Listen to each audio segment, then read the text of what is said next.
The world is full of wonders.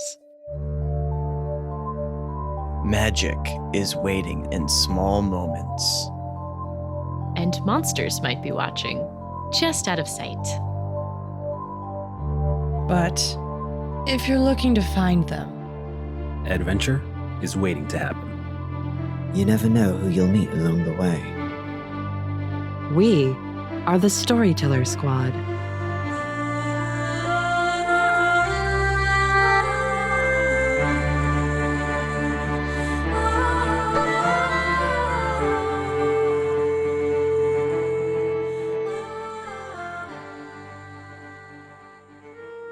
Hello, adventurers. Welcome back to the Storyteller Squad. Thanks for joining us for more Monster of the Week.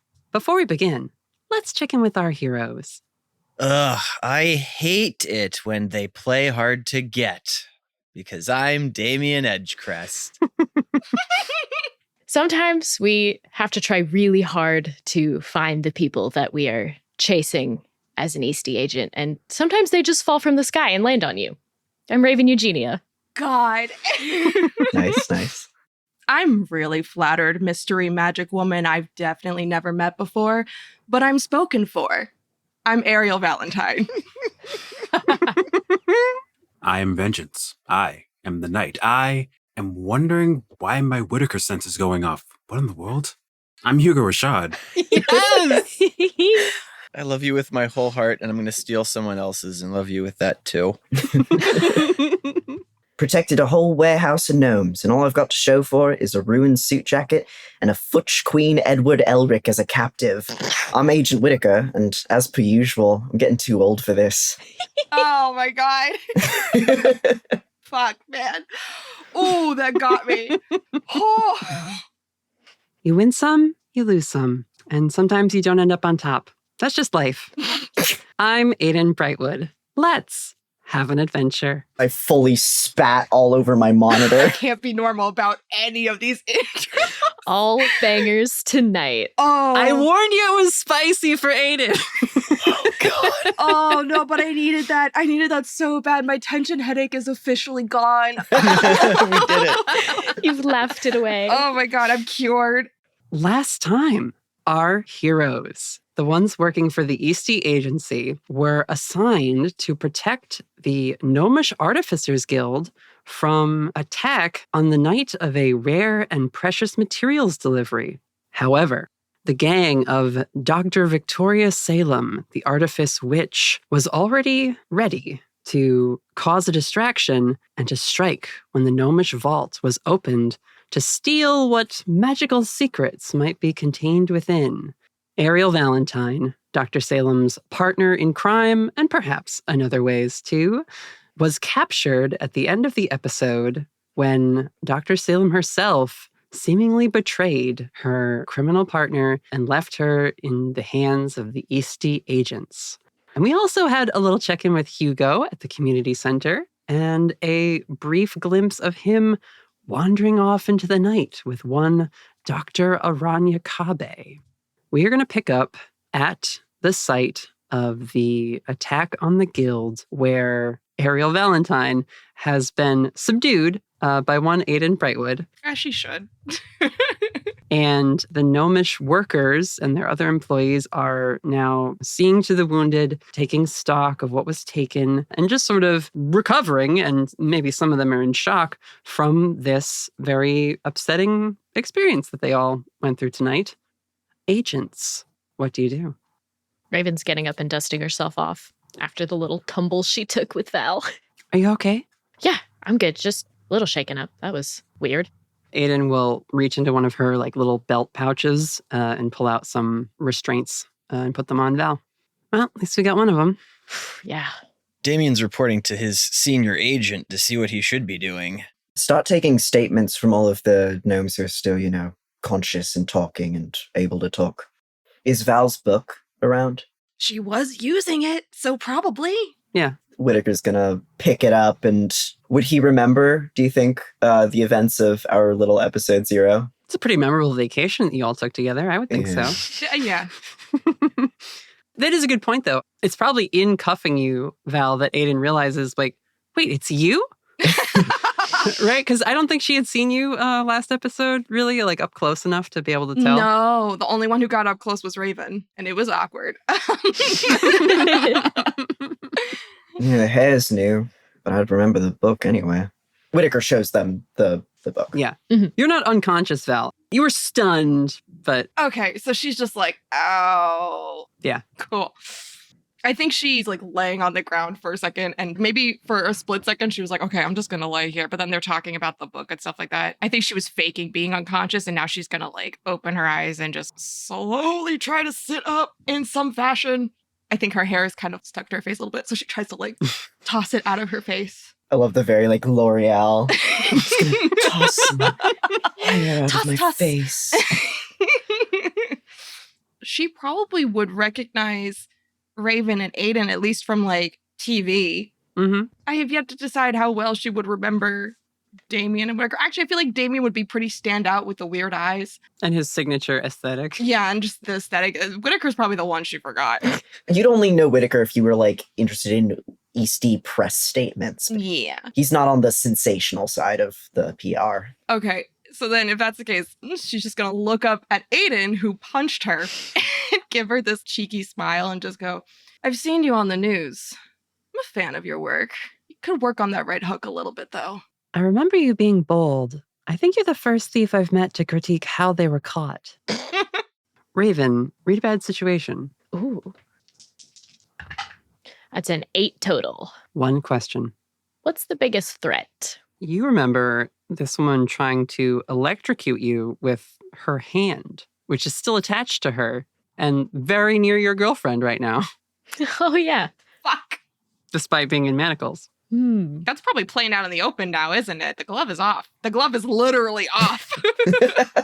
You can see now that it is this artificed hand, similar to what the other gang members were using outside. I think Raven is walking around Val to get a good look at her and sees the hand, and I think motions to Aiden to kind of step back away from her a little bit. Just give her some space. And kind of like a warning, like glances down at the hand like, ugh. Okay.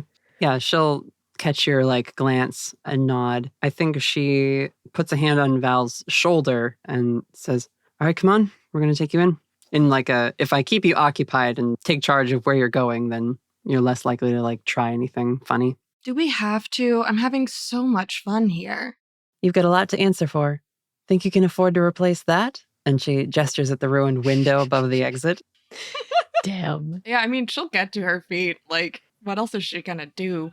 Damien, you're going to go ask or talk to the other gnomes who are around? Yeah, which I imagine should be a pretty simple, straightforward gig because it's just going to be 6 different versions of, and then I was electrocuted and knocked unconscious.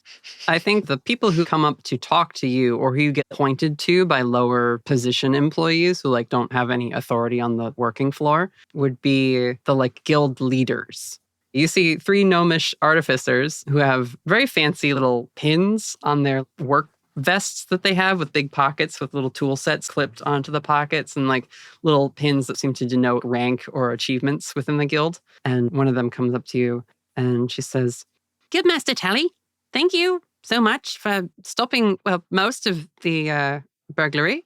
Did you learn anything about the people trying to steal our materials? Yeah, I'm Damien Edgecrest, happy to help. Sorry we couldn't be more effective, but chainsaw arms and multiple people sneaking in and turning invisible. They seem to be some sort of an artificer group, but we are still working on getting more information about the whomsts are involved here. You see there's a sort of older looking gnome next to Tally who sort of grumps and like puffs on a little pipe that he's got. He's puffing on it like he's smoking it, but bubbles are coming out of it. Hell yeah. Oh, I love that. I mean, we do have some drone recording of the some of the assailants, so we should be able to use that for some identification, and we can cross-reference what's already in our database. So hopefully we'll have some updates shortly. Tally nods and says, well, thank you. I'm going to go check on our other employees who were attacked and make sure we get them to a hospital if we need to. Borrow, a sort of younger looking gnome who shares a passing resemblance to both Tally and the older gentleman, comes running up in his little elven pointy-toed shoes with a little cap that has a jingly bell on the top of it. He runs over. Yeah, Ma, what is it? And she says, follow this one around. If they need any information, you tell them where it is. Oh, sure. Hi, my name's Borrow. And they offer a hand to you, Damien. Damien will shake. Perfect. Borrow, I need to get some statements, but if you could show me around to the people who were working earlier today, that way I can see if maybe they picked up on something. Maybe not all of them got perfectly ambushed from behind and knocked out immediately. Oh, sure, yeah. No, I know everybody in the plant, yeah. And I can show you where, they hit the vault, and I'll look up the inventory list and see what they got away with, if anything. I know one of the crates spilled, but we're weighing that now to see if anything actually was taken. But yeah, I appreciate everything you did. I saw some of the fighting you were doing outside. Oh, I appreciate that. Thank you. And Damien's writing in a little notebook, and it's really just the gnomes' names and everything, so he doesn't forget, because he will forget otherwise. Yeah, can you roll me a sharp check? Just straight sharp. Yeah. 8. Okay, I'll give you a choice. Is Damien's perception right now very narrow, or is he sort of half glazed eyes trying to take in everything? Ooh. I think he's got to be doing the second, because everyone else is going to be picking up, maybe there's this boot print, or maybe there was this picture, or, let's weigh this and see what was stolen. So I think he's trying to do the thing where he squints and sort of imagines the people in this sort of the ghost vision of them walking in through the ceiling and coming in and going in through the vault door and, hearing the people from outside. Sure. As he's trying to replay it in his mind. As Barrow leads you outside to talk to some of the other gnomes who engaged and were fighting alongside the rest of Rogue Team against the Artifice gang members, I'll tell you what you missed and what you find outside for choosing the one option over the other. What you miss is once you're out of earshot, Tally turns to her dad, Reed, who's sort of the grandpa artificer gnome. He says to her, told you we should have thought about hiring some protection. And she says, Dad, I've told you before, we are not making deals with Drake Fowler. He'd ruin us the minute he had his hooks in this place.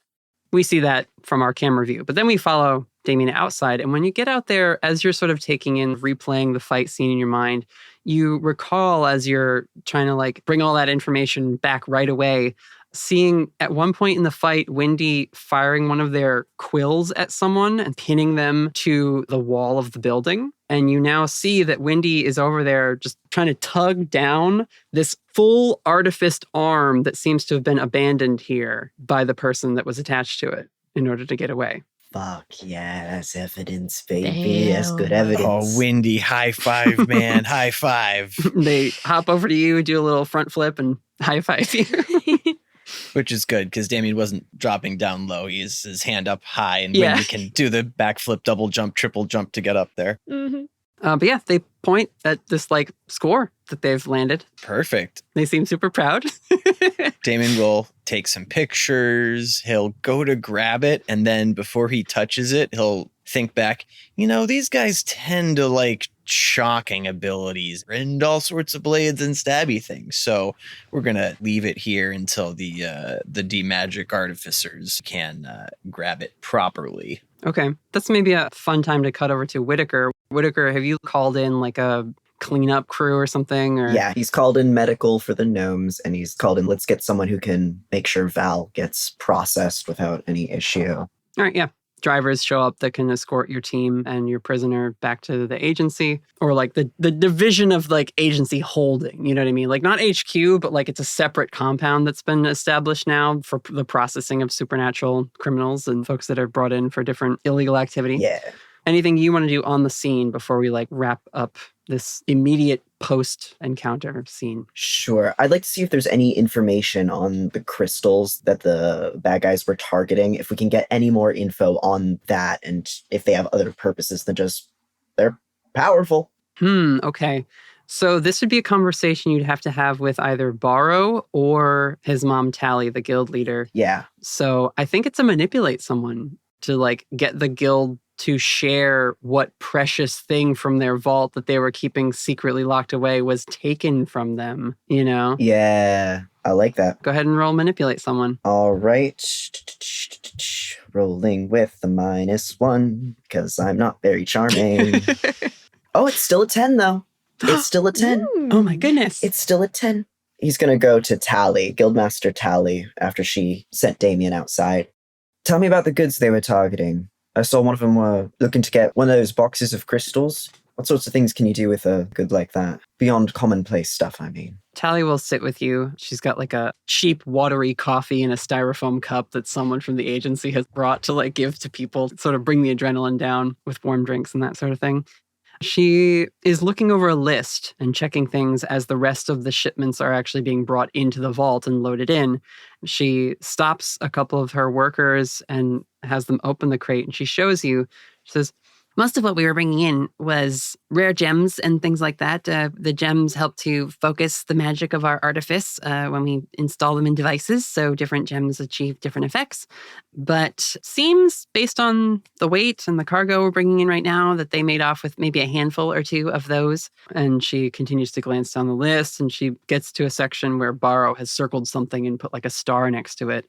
And she says, oh no, they seem to have taken something that was already in the vault. And she kind of bites her lip, like she's a little reticent to say out loud what was taken. If we know what was stolen, the quicker we can find it and get it returned to you. Especially if it's something dangerous. Oh, it's dangerous. It's a Philosopher's Stone. Ooh. With that, these artifice thugs, they'll be able to build all sorts of machines and devices and power them indefinitely. I mean, a Philosopher's Stone is an unlimited supply of magical energy. It breaks the laws of magic and physics. Brilliant.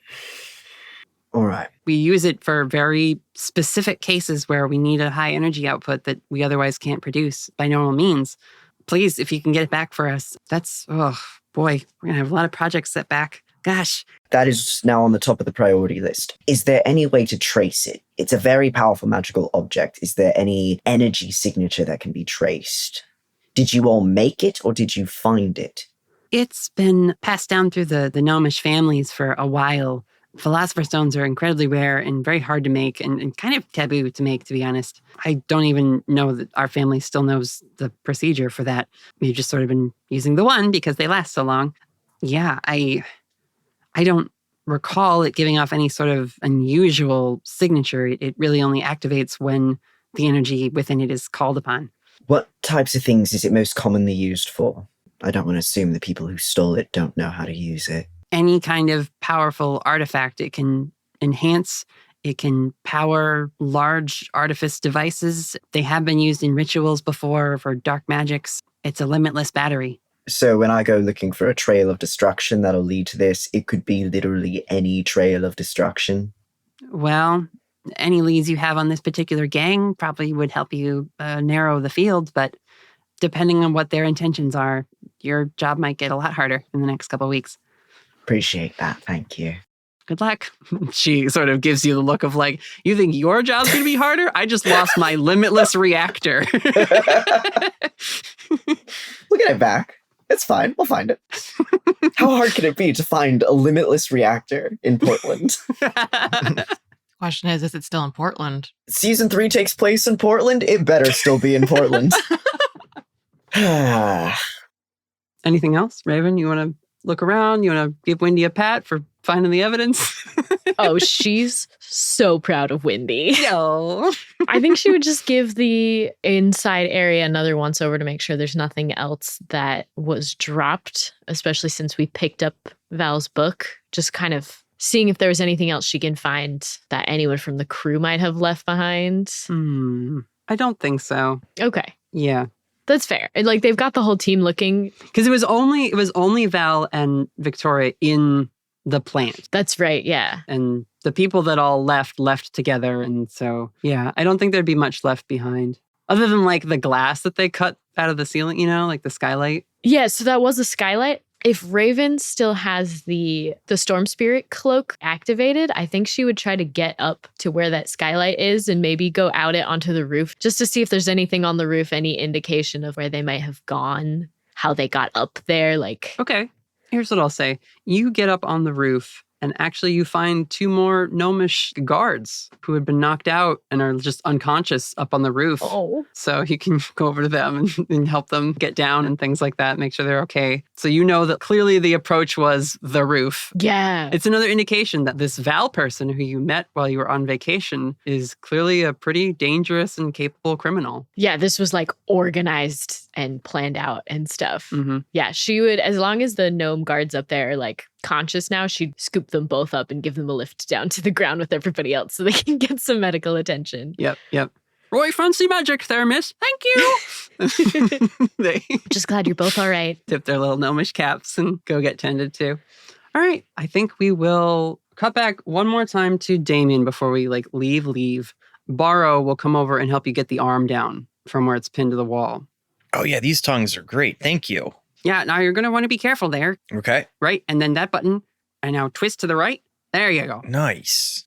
As you remove this arm from the wall, you see a small yellow crystal within like a glass and metal housing ejects and like ding, ding, ding, ding, down to the ground. Barrow, what can you tell me about these little guys? He takes it and pulls out a jeweler's. What are those called? It's like the magnifying thing they are able to. An eyepiece? Yeah. Anyway, pull that out. They look at it and they're like, oh, it's a battery. Yeah, arcane battery. It ejected. Does that mean it's spent? Yeah, this is really shoddy work. I mean, this wouldn't have lasted you more than a couple of weeks. And for a prosthetic, I mean, that's terrible. Return. He sort of tosses it in his hand. He's like, gosh, those people really are desperate. Must be why they're stealing the crystals if their stuff's running off shit like this. Could you look at one more robotic hand for me? I want to see if those crystals are made with the same level of care. Yeah, you got another one? Did your rabbit friend find one or jackalope? Sorry. I mean, it is still attached, so it will be a little bit more dangerous. We'd managed to get... Oh, I can detach it for you. You know what? That'd be great. That'd be just great. Thank you. Mel, is this okay? Yeah. I mean, they can certainly try. Yeah.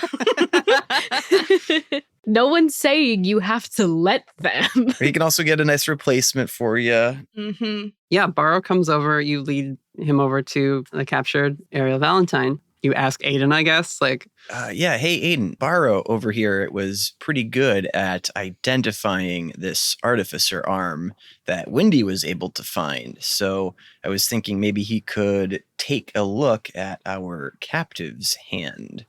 Since it looks like this arm was made with shoddy craftsmanship, it might be a bargaining chip we can use to get this one to turn against their friends. I like how he's just saying this plainly in front of her. I kind of like that you just start saying it out loud, unless you wouldn't have said that. Yeah, I'll keep it. First take is good. Yeah, what a character It choice. feels very Damien. It's fun. To just be like, yeah, we can do this.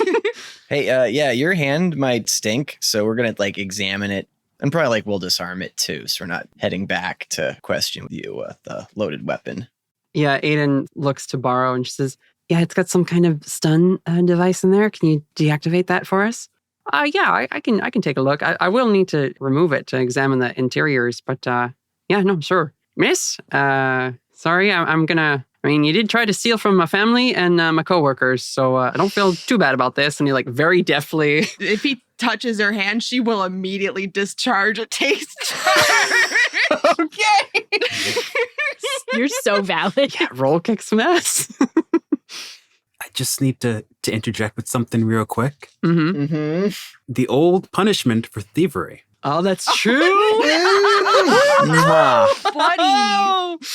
Really fucking good. That's really good. Bro. Well, this seems accurate. That's a 5. Finger discount. Oh. Hey! You go to try and discharge as this gnome is approaching you. And I think before you're able to fire it off, Aiden is between the two of you, pushing Barrow back, puts your arm into some kind of lock that fully breaks your concentration and ability to activate this weapon. She's just got you in an arm lock and calls to Barrow. All right, I've got her. Can you hurry up and get it off? Otherwise, she's going to keep trying this. And as the electricity fizzles and sputters, Barrow will deftly, with his little gnome tools, run up and beep, beep, beep, a couple Allen wrench screws, and detach your artifice hand at the wrist. Woof. And I've got the tongs ready, so I got it.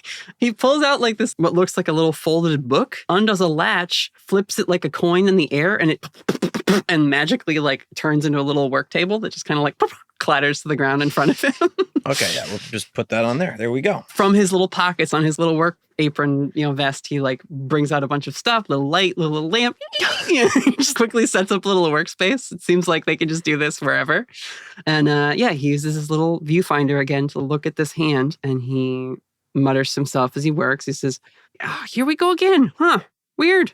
Yeah. And with little tweezers pulls out a similar little yellow and crystal in a little glass vial with like metal caps and contact points for where, a charge could be run through this thing. Leads?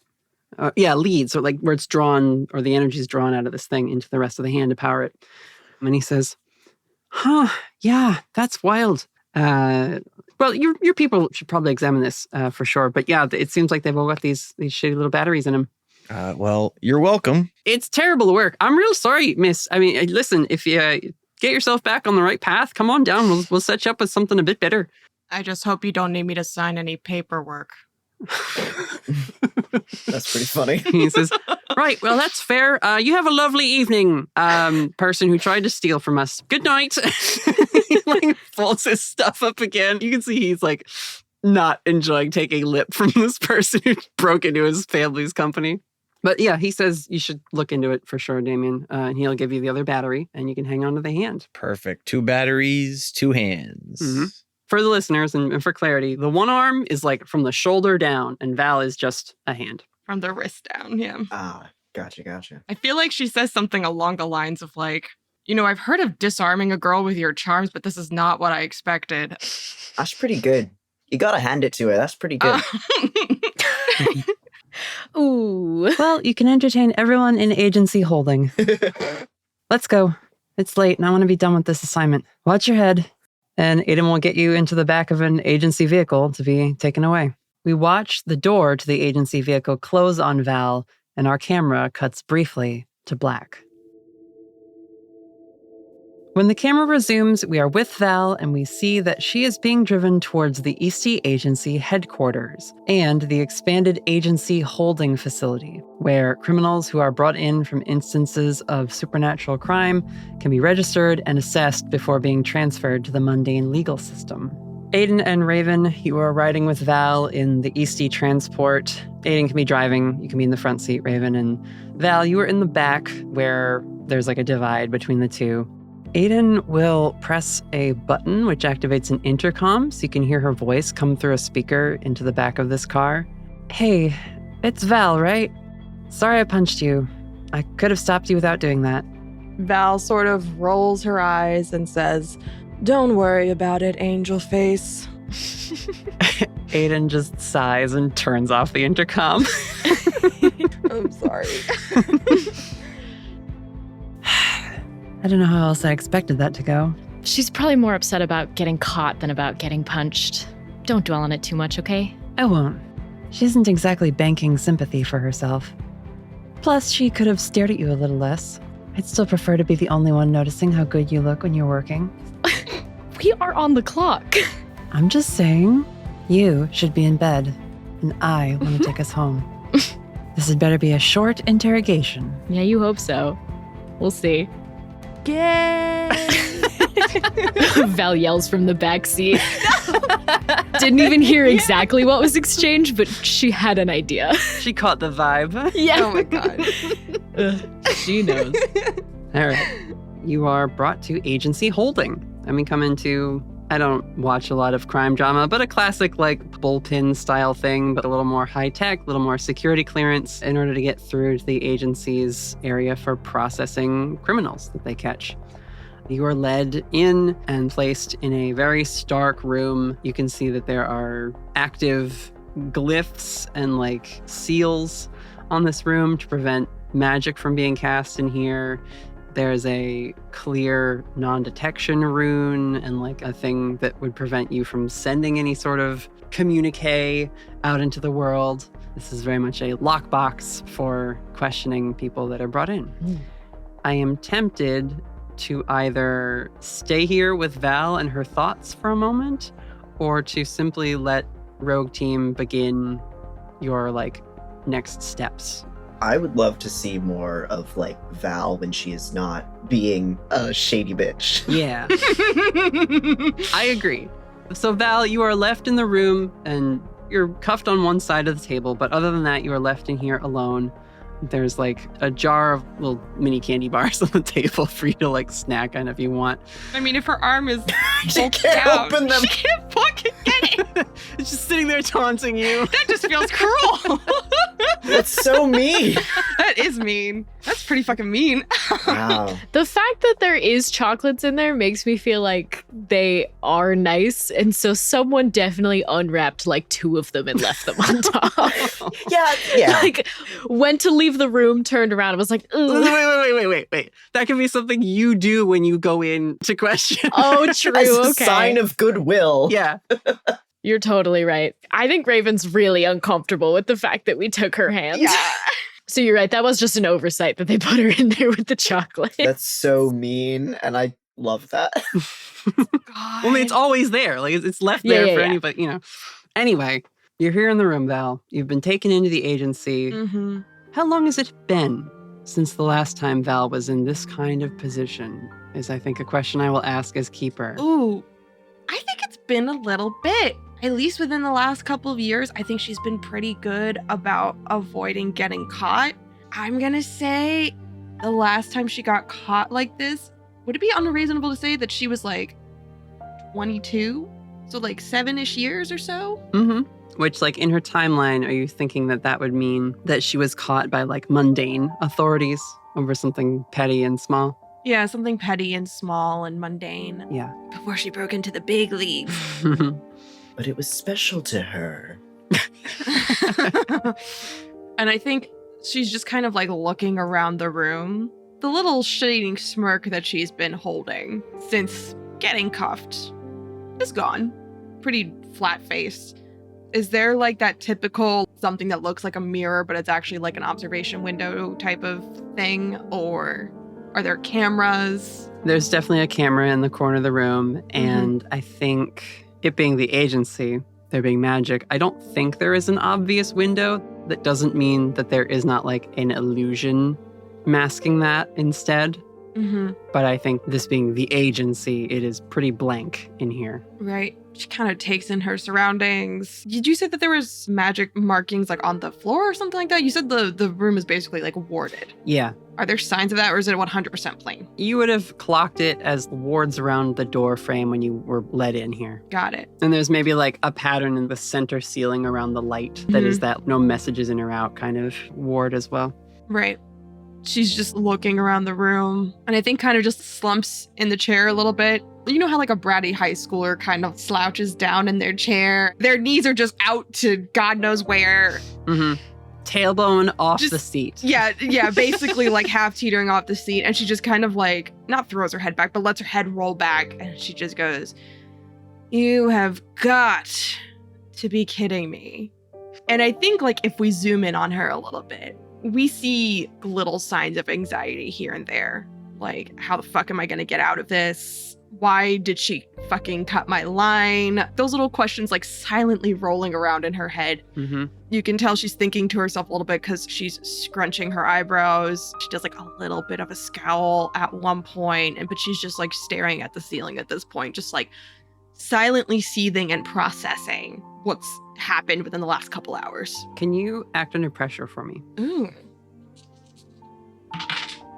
That's an 11. Okay. You successfully managed to keep your cool. You will not be taking a -1 ongoing during any questioning that follows Nice. after this. Speaking of, Rogue Team, you get back. You have sort of successfully completed an assignment. Definitely, you are getting an earful from Agent Bert Sayre, the oldest man still working the beat of being an agent, company veteran. And I think as you arrive, he's just standing there with nothing really to carry, just his phone.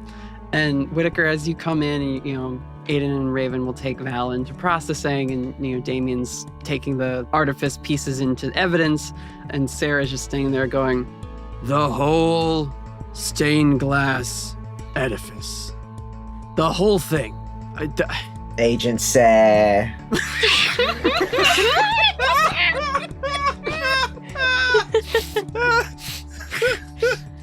If you want, you can always fire the angel. Damn. Shit! Okay. Oh, roll manipulate someone. What are you gonna do? Fire her? Is the tone I am going for. Yup. 9! Okay. The Agent Sayre at the beginning really took that from a full success. Yeah. Yeah. He like gets right up in your face, and he's like, "I don't know that I like you since Atlantic City." Whoa. Damn. And he just turns around and he's like, "Be very thorough in your expense reports at the end of the quarter, Agent Whitaker." You know I love to be. He just kind of grumbles. He marches off into his office to go do the paperwork on having to replace the Gnomish Artificer Guild's entire clockwork mechanism. Agency premiums have been at an all-time high since Rogue Team came back under the fold. But the government subsidies are insane. But seriously, Aiden, did you have to break the fucking window?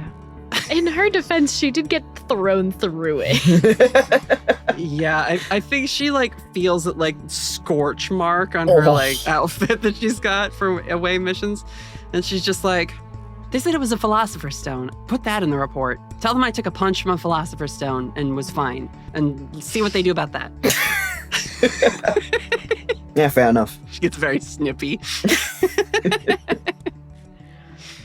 Damien, you have the 2 pieces of artifice and the batteries, and you are bringing them into the section for evidence. And ooh, are we bringing the book in too? oh, the book should be turned into, I suppose. Yeah, it's the way they take all your stuff when you're brought to prison and keep it in a locker for indefinite amounts of time.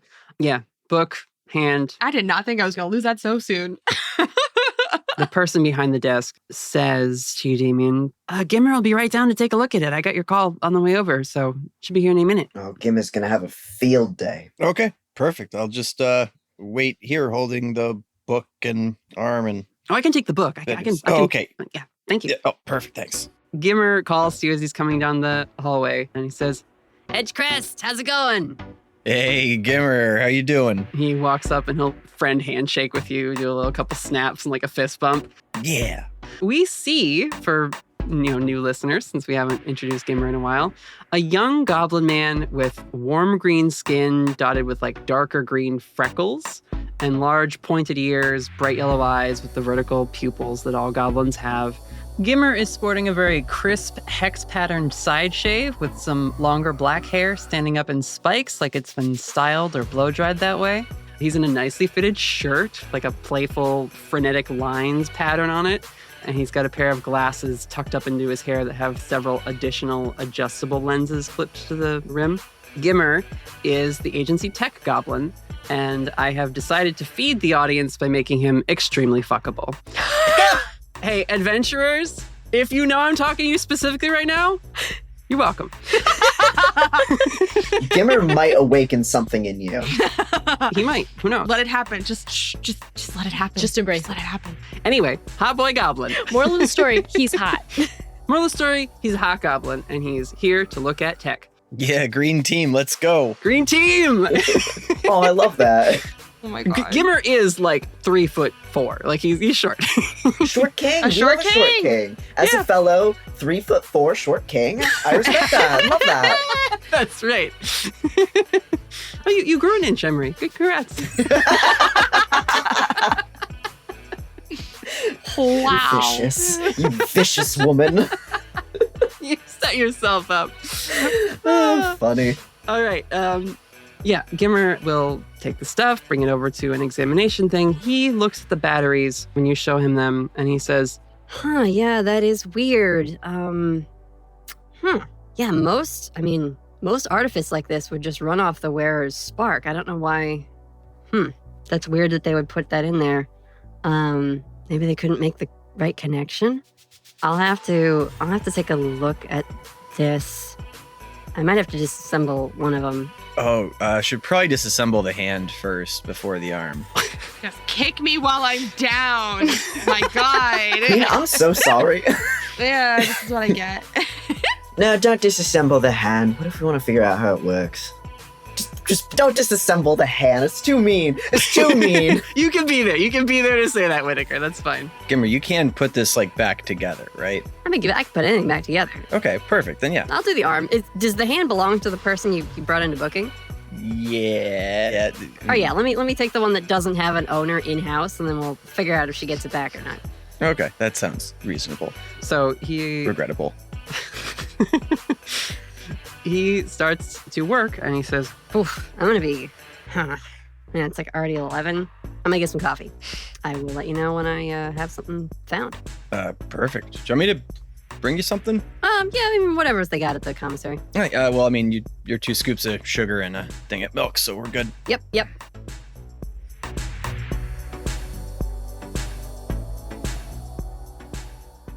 we are going to cut away from the agency briefly and check in with the designer of this artifice, Dr. Victoria Salem, who is already back at her lab at this point in the evening. She has placed the glowing, that again, sort of, we need to figure out what color this Philosopher's Stone is, so I have a word for it. It's like sick green. Not quite as limey as Damien's old slime form for people that have seen our artwork, but this is like got a little bit more blue tinge to it. I will come up with a better metaphor, but it's like the color that all the ghosts in League are. People get that reference?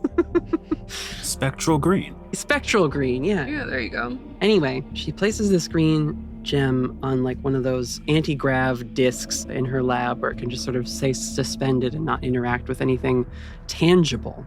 And she closes the door of her own little safe that she's got it locked up in as the rest of her gang arrive carrying a small bag of the gems that they caught. And the chainsaw-handed man, who we have decided to dub Shredword. No. That's Val's nickname for him, specifically. That's Val's nickname for him. His name is Ed, or Shred Moore, but he sort of holds out the bag of gems, reaches in, pulls out a sizable ruby, and he says, "Boss, I think we made out all right. I mean, hardly anybody got captured, and this is a pretty big score. What do you think?" Salem turns around. "Indeed, you all did exactly what I needed you to." And he says, "Well, good, because, that was the plan, right? Steal some of these gems? What is that?" He sort of sees the, door of the safe kind of peeked open with the little glowing thing inside. She fully closes it, and she says, "I may have made my own withdrawal from the vault while you were keeping the authorities distracted. As you said, it was a very profitable evening. We're going to do big things with this, Edward." And he kind of raises an eyebrow. "All right, cool. But, what about Val?" "Yes, about that. I'm going to need you to go get her for me." Go get her? The agency's gotta, or we're not seeing her again for at least a couple months. And Victoria straightens something on a desk, just aimlessly with her hand. She then turns and says, "Everyone else can go. Ops, Edward, stay. Private meeting." Everybody files out. They go off, celebrating the win that they had. Door gets closed. Ops stands there, hands folded behind her back at attention. Shred gives a sigh. "Boss, are we really gonna..." And Victoria snaps her finger, and one of his arms just detaches and falls. And in an instant, traveling on her many artifice arms. She rushes at him, grabs him by his face, holds his two legs to the ground, and then the other arm pushes his shoulder against a shelving unit. Boss, I'm sorry. What I said about questioning me in front of the group, Edward. I'm sorry. It's just, we can't break into the agency. You are going to get my partner back for me. It's the agency. How are we supposed to? She snaps again, and his other hand opens, and the chainsaw starts to go. And he seems to be struggling a lot more now as it begins to raise towards his neck while running. And she sort of backs away, keeping her hands in position by extending the metal slides on them. I wonder, if I replace your entire head, will you finally learn what I have tried to make crystal clear to you? You're mine. I built you from nothing. And if I decide you're not useful... Boss, come on, boss! I don't keep useless things in my workshop, Edward. Understood? The blade of the chainsaw just starts to nick at his neck. And he's like, it's crystal clear, boss! We'll go get Val! We'll figure it out! It converts back into his normal hand, and her control of it seems to stop, and he quickly pulls it away and almost goes to detach it himself for a moment, but then realizes he can't because his other arm is already gone. And he kind of just stands there choking as she releases his throat. Good. And you don't have to worry about figuring out how, because I've taken care of that. Oh, shit. She goes over to a table, picks up a new arm as he reaches down and sheepishly reattaches his. She hands it over and she says, Give this to whoever is missing theirs. I saw someone was without when they came back. And he says, oh yeah, the new guy, Bennett. He said he got pinned and it was either get caught or leave it behind. I told him not to let it happen again. I know you hate losing designs. I understand. Tell him he can make it up to me by helping you retrieve Val. Make sure he goes with you. She passes cheek in a feigned, comforting gesture. You go get ready while I go over the plan with Ops. It's going to be fine, Edward. Yeah, all right. Yeah, boss, you got it. He leaves the room. We see Victoria walk over to Ops, and they exchange a few quiet words. She whispers something to this woman with the lenses covering the visor that takes up the upper half of her face. Ops says, Understood. I'll handle it. I know you will, Ops. I can always rely on you. I'll see you when you're back with Valentine. And they leave. Wow. Oh, bitch.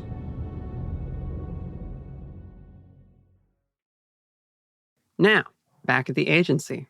Val, the door to the little room you're being kept in opens. Rogue team.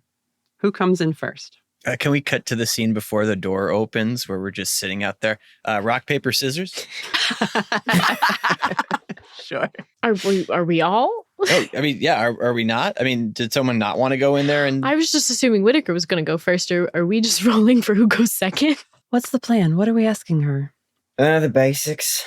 Who those people were, what she was doing. Standard shit, I suppose.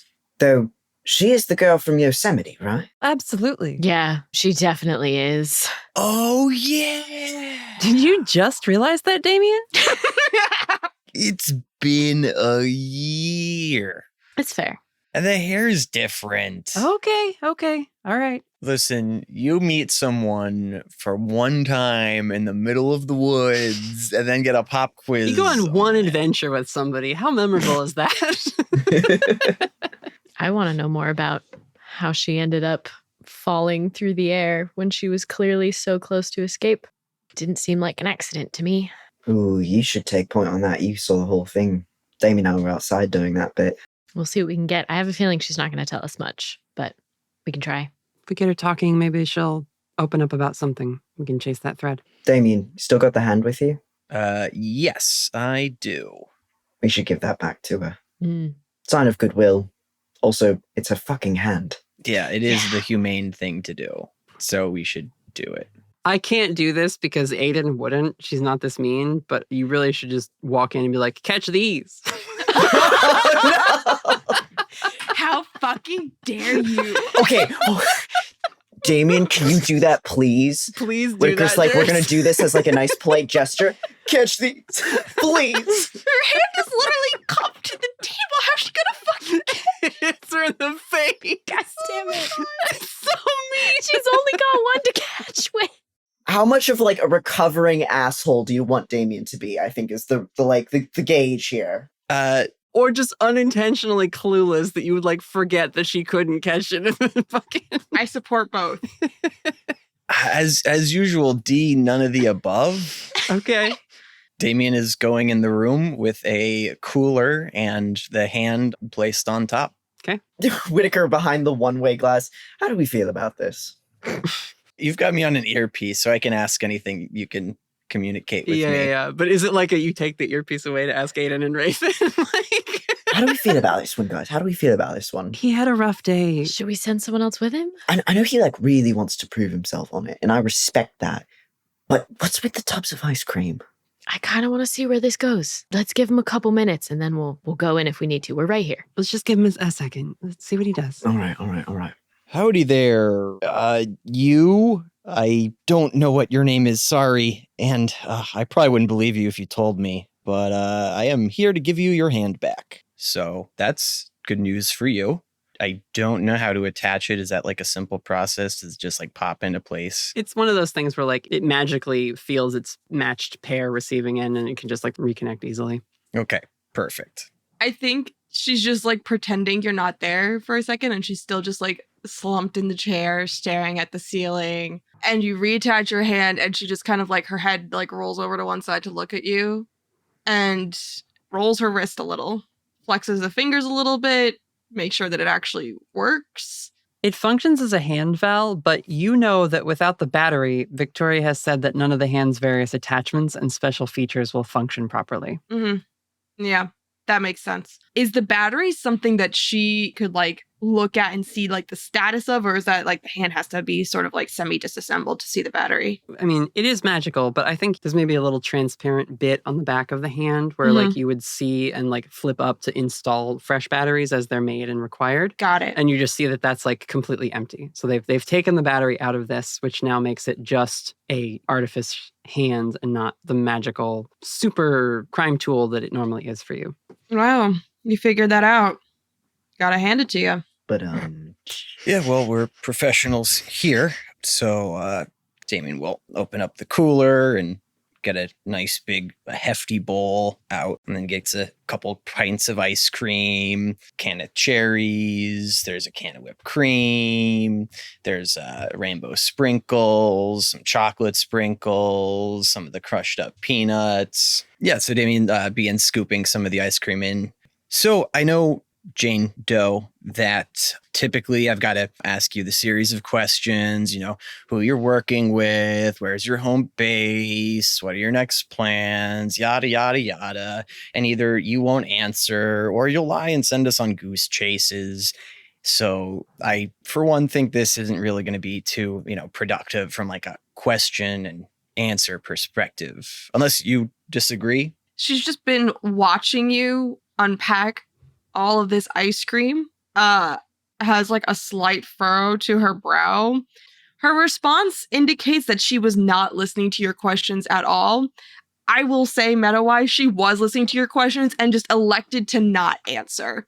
And she's just like, what is this? Are we starting a kid's birthday party in here? How old are you?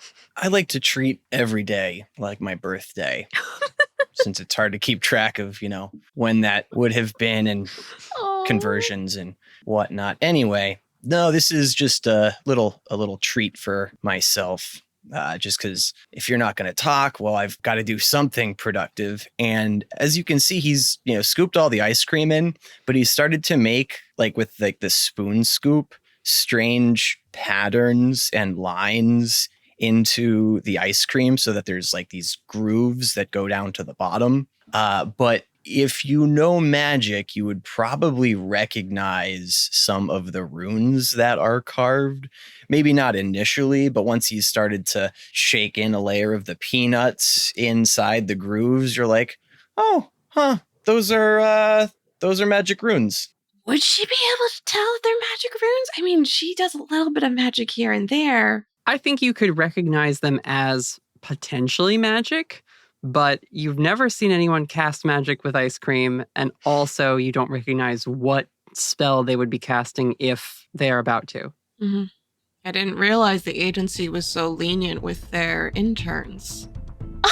Yeah, well, it's a bit of a process, so,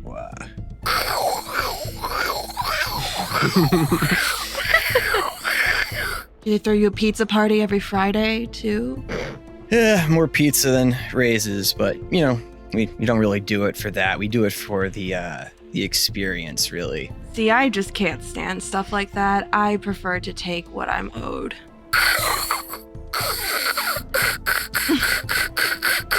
She's just watching him like fucking empty a whole can of whipped cream. Yes, it is like entirely too much whipped cream. He's put in like all the ingredients. It's haphazard. It seems chaotic. Then he takes the entire container of sprinkles and sprinkles it on top and smooshes it nice and flat. So now it's just sort of this colorful mess of sprinkles on top. I just need you to know Mel the player is disgusted with this thing.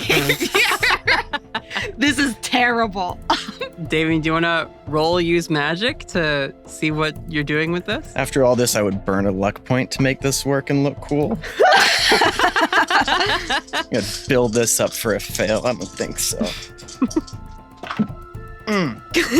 That doesn't look like a failed dance. That is a 13 dance. Oh, bitch. Nice. Okay. What are you trying to do, Damien, with your ice cream magic? I am liking observing another place in time using this hand as a component. Ooh. I know that Val did not install this arm on herself because if she did, she would not have done such a sloppy job. I am trying to get a scry spell on the creator of the hand and maybe the person who is also breaking in that Damien would recognize. Ooh. You genius! Oh boy. Okay. So observe another place or time or person.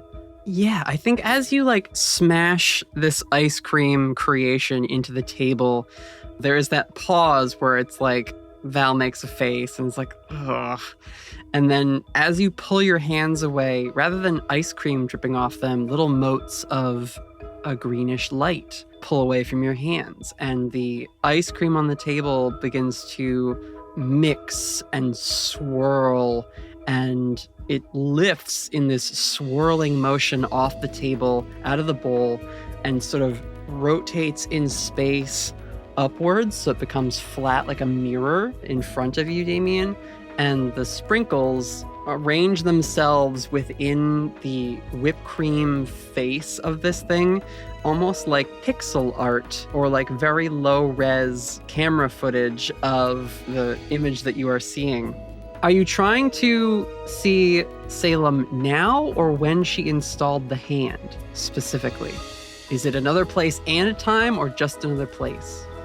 I don't think getting origin story is helpful. I think the goal would be to get where are they right now, and also to watch Val's face to see if she recognizes that place or not. Enhance. Oh my god. You watch as the sprinkles, the resolution increases, and you zoom in. I don't know how that would be represented. But anyway, your ice cream spell lets you zoom and enhance and find Dr. Salem in her workshop, hunched over her desk and examining the Philosopher's Stone. And she's bringing, with tweezers, a wire up to it and sort of testing the magical connection. And somehow through the sprinkle resolution, you can tell that when she touches that lead to the stone, everything around her lights up the lights in this space are being turned on and surging with power. And she nods, puts that down, then takes sort of another gem next to the Philosopher's Stone and hooks it up to a few wires, presses a button, and power surges from the Philosopher's Stone into one of these crystal batteries, lighting it up. Glows super brightly. And she scrambles to detach it quickly and picks up the battery as it's still glowing, getting brighter and brighter and brighter. And she grabs it with one of her Artifice extensions and chucks it away from her, and it explodes in a shatter of glass, metal, and bits of the crystal. And we see her kind of shield her face. And then as she pulls her hand away, we see she's still wearing her mask, but she just begins to laugh gleefully at this source of power she's acquired. Val, you can react to that however you want, but you see Victoria playing with her new toy and seemingly solely focused on that thing. Yeah. I think we kind of see the shifting of her jaw a little bit as she's like watching Salem. Like she's trying to keep a neutral expression, but there is still that seething over this bitch fucking cut my wire. And now she's just off playing with her little toy and doesn't seem to give two fucks that I'm here. And that's annoying. So yeah, there is like a little tension in the jaw, a little too focused of a gaze for a bit. And then she looks away and she turns her focus back to Damien. That's some magic trick there, Pipsqueak. When you say that, the spell ends and it drops in a melted ice cream slurry all over the table on the floor. Feel like a little splashes on her face. Got any napkins? Ooh, yeah. I haven't quite figured out how to stop it from melting and making a mess. Hold on, I've got paper towels. And because Damien's own hands are a mess, he has to reach into the bag he brought in and pull out the roll of paper towels with his teeth. Here you go. Yeah, she'll reach up and she'll just tear one off and just like wipe it off her face and just crumple it up in a ball and throw it on the table just to be like in the ice cream mess. So what do you need me for? I just needed your hand, so thank you. Gotta go get a mop now. Oh, before I go, word of advice. It's gonna go a lot better for you if you're nicer to people. You don't have to make friends with everyone, but just notice everything works better with humans when you're a bit friendlier. What'd you say your name was? Great work, Agent Edgecrest. Whitaker interrupts. Whitaker opens the door. He's got a handful of napkins. And he kind of tosses a little path through the puddle on the floor for him to step on so he doesn't get any on his shoes. Oh my God. Sure. Excellent work, Agent Edgecrest. I'm gonna go get cleaned up. Raven, do you want to go in with Whitaker? Yeah, she's definitely falling behind. I think Aiden is going to stay out unless you guys want her to come as well. Yeah, no, we don't need to crowd the place immediately. Yeah, she'll wait. 2 new agents come into the room, Val. It's the one that fell on you and some old guy. Some old guy. The one that you fell on, actually, let me just correct you. Yeah. I caught you and saved your life. You're welcome. They start walking in and she goes, please tell me you're not bringing cookies. Is that a cookie with a scoop reference, Mel? Yes! Only if you're good. Yeah, so we ran every one of the names and IDs you gave us. All came back either blank or nonsensical, so I am going to ask for your name, but I am not taking it seriously. What can we call you? I'm trying to think if in this moment she would give a different moniker or the same one. She's got to have backups. Yeah. But you have met them before. I don't know. I think she's going to absolutely lie through her teeth and she'll just say, Avery. What was the name that she gave us when we met her back at Val. Yale? Oh, she did say it was Val. Interesting. She did say Val. Yeah. Okay. Would Val have turned up anything in the database? It was just Val, so if you don't have her full name. Then never mind. Yeah, you didn't get the full name. Yep, fair enough. The hair's new. I think I like the blonde. You know what, Whitaker? Yes? Roll investigate a mystery. Oh, bam. Oh shit, you're right. We can roll things in this game. Well, but depending on how you do, I may send you a little secret tidbit, and then you can use that as ammunition in this interrogation if you'd like to or not. Noted. Additional question. Is she in the system? That's right. We never got to ask you before session started, Mel. Oh. Did we say that Val would be able to be pulled up in the system from a birth certificate or like facial recognition software or something? Or from the last time that she had gotten arrested. Well, the last time she got arrested was through a mundane situation, right? I mean, I suppose the Eastey Agency could have run your prints and pulled that up. Yeah, they could try that. That's true. Yeah. Actually, she lost her whole hand. We may not have prints. Oh boy. Oh boy. Are your prints on your hands the same on each hand, or are they different on each hand? They're different on each hand, but I have to message Mel something, and then Emery tell me what your roll was. It was a 10. It was a 10. Okay. We are conferring a safety tool thing. We always have time for safety tools. Totally. That's right. Yeah. Oh, that's Yeah. good. Yeah. That's Yeah. good. All right. Mm-hmm. So, all right, Emery, I have sent you your dirt. Oh, that is such a fucking stellar idea if you're a fucking criminal.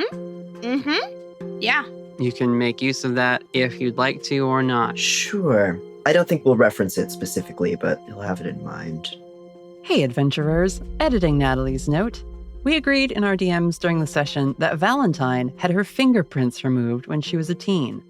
Whitaker gets a weak lead for his success to show both that the agency is powerfully resourceful, but that Valentine is damn near a ghost at this point in her career, at least as far as public records go. Was that your partner that we just saw just now? I mean, I think you can ask her, and she just looks at Raven because Raven was there and saw her. We're not in here to ask me questions, though. We're here for you. I mean, if you wanted my number, this is a very odd way to go about it. Also, I'm spoken for, so sorry. By her? That's a little too personal. That's fair, but you do seem to mix personal and business. Is that a read? Ooh. Yeah, Raven can still do that thing. I mean, so far, Val hasn't lied other than the name thing, which she knew already. So she hasn't said enough for you to zero in and know she's lying, because most of her answers have been dodgy anyway and not really answering the questions posed, you know? Yeah. Mm-hmm. Which makes it very fun that Raven can't really use her, like, know when they're lying thing if Val just dances around the truth. You know what? You know what, Raven? When she says she's spoken for, she's not even sure that's the truth anymore. That's so dirty of you. No, but actually that's fair. That's really good. I think that still works with my reaction of like, with her? Mm-hmm. The one who is ready to leave you for dead? Okay, interesting. I feel like there's like a long pause between them, and she just is sitting there, and I think she picks up her free hand, which is now her reattached hand, and she starts drumming her fingers on the table, which I'm assuming is metal, so it makes this very annoying sound. A vein in Whitaker's head twitches. She just kind of looks between the two of them. Is that feeling all right? Do you need someone to come look at it for you? Feels fine, despite the modifications. Sorry about that. It's basic protocol. How long have you had it for? A while. Not sure why you're really interested in my medical history. I want to make sure you're all right. Can I ask how you lost it? I think... She doesn't have to answer, but I do want to see what her expression is. I think she just kind of like focuses on you for a little bit. It's another brief pause. Here's my question. How visible are Whitaker's scars? Very. Ooh. Right, like this, yeah, no, this is intentional. Yeah. Mm-hmm. Right, like when he looks at you, while he clearly has, as far as you can see, all of his limbs intact, the fact that half of his face is completely chewed up and like, there's no hiding that. Yeah. There's cool scars, and then there's like, oh, buddy. Oh, you probably don't hear very well out of that ear anymore. Yeah. I think she's kind of, I think you can tell her eyes are kind of like wandering up like the side of his neck and his face up to that chewed up ear. She just says, occupational hazard. Seems like you can understand that. It's a rough job. Raven, that's a lie. Seems like your fellow partners, group mates, friends, perhaps? Oh, I don't have friends. That's a lie. I should have guessed. Seems they're also victims to occupational hazards. Is everyone sporting limbs like that in your little collection? I guess you could say it's a little bit of a fashion trend amongst the crew. do people elect to have them? She just kind of like raises her eyebrows, like, obviously. That's true. I'm just now going to contribute that to you, Raven, so you know. And correct me if I get anything wrong. I will. So, actually, important question for context. Do we know the name Dr. Victoria Salem, or do we just know that there's someone doing Artifice?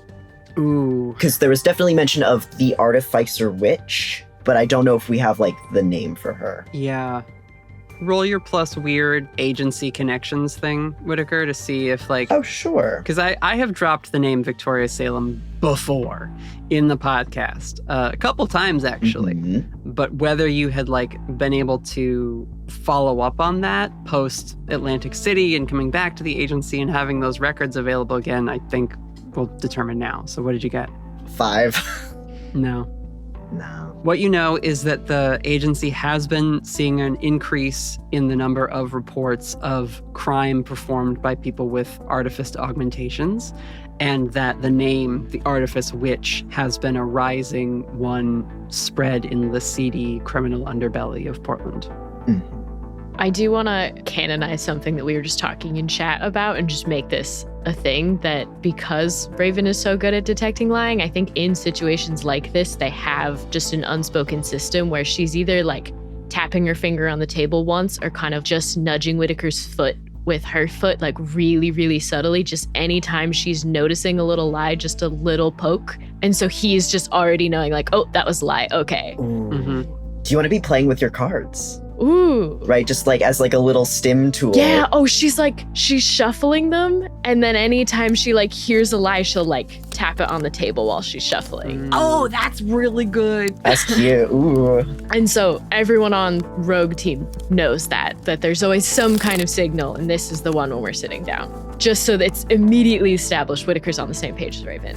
Yeah, I like the idea of like you pull a card out and we'll like examine it for like, that's a lie, dig deeper. And then if she's like says something true, you just continue to shuffle.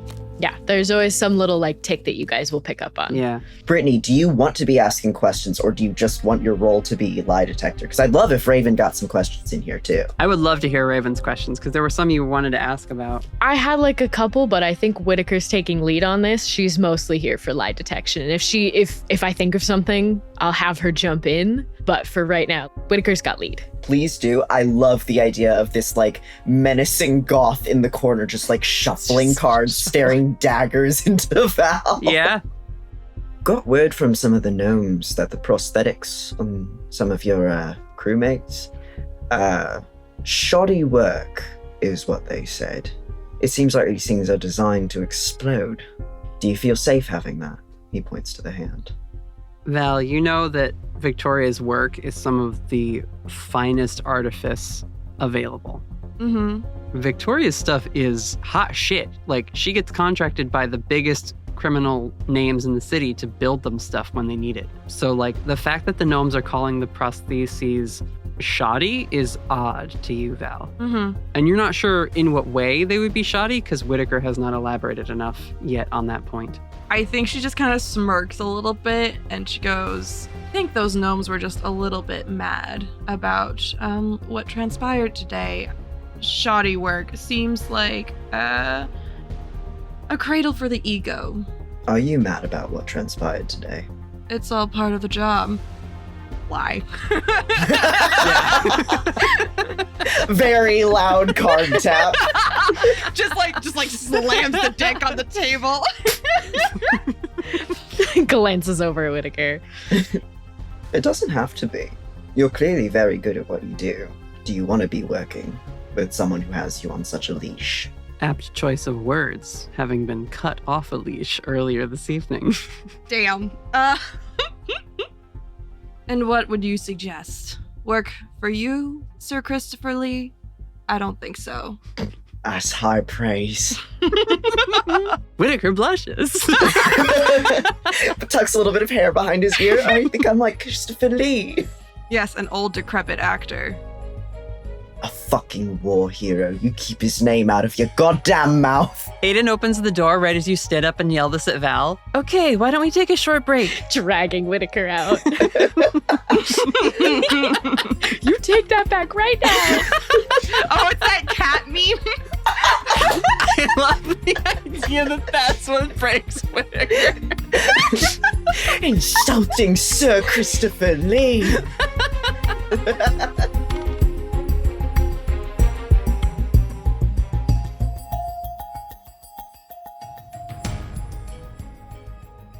Hello, adventurers.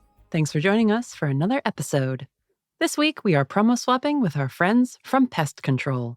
Their current season takes place in a world like ours, where the magic and supernatural have become a part of everyday normal life. And you can check out their recent mini arc that I was able to guest on, where we played Kids on Bikes. Let's check out their trailer. What would happen if the whole world knew monsters existed? That they could be your neighbor, your barista, or your childhood bully? Hi, we're Pest Control, a mostly Monster of the Week actual play show that just started our second season, and we're asking exactly those questions. We are another tabletop podcasting show, but we utilize Monster of the Week very well. It feels almost like you are watching a show. It gets really dark. Yeah, and in between all that, we're a little bit of some silly little goofers. Sam enables some extremely impactful story moments built up from themes and creature designs. I'm William, they, them, and I'm playing Kelly Aberdeen, he, him, who is a vigilante who wants more than anything to be a monster and cannot become one. I'm Sam, she, they, and I'm playing Nami, she, her, who is an angel who fucked up and has to make up for it. My name is Jonas, they, them, and I'm playing Rabbit Moon, he, they, she, a demon boy who changes forms and plays with gravity. Rabbit is using the custom playbook, The Shape Changer. And my name is Keeper Sam. Come follow Pest Control as we watch the story of Kelly, Nami, and Rabbit trying to keep the community of Norfolk safe from the encroaching influence of the city. Come check us out.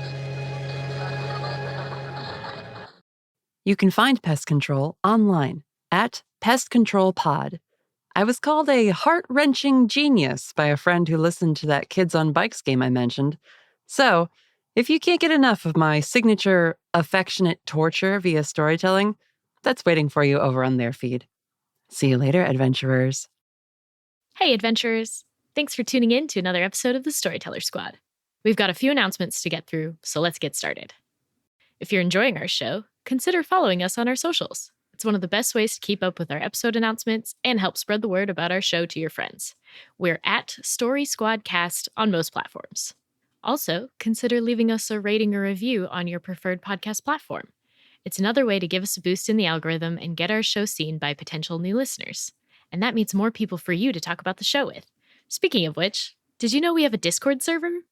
We recently opened it to all listeners, so come join the conversation. Talk about your favorite characters, or share some fan art or memes. If you want to support the show even further, subscribe to our Patreon. You get access to a special section of the Discord server, as well as live listening parties for new episodes, sneak peeks to new content, behind-the-scene looks at what the cast is up to, and more. Links to the Discord and our Patreon are in our show notes. Last but not least, we're going to be at PAX East in March. If you'll be attending this amazing gaming convention in Boston, Massachusetts, come find us at booth number TT66 in the tabletop section. We'll have some brand new merch for sale, and the whole cast will be there. We are so excited to see you there. That's all for now. Time to get you back to the episode. Thanks for listening.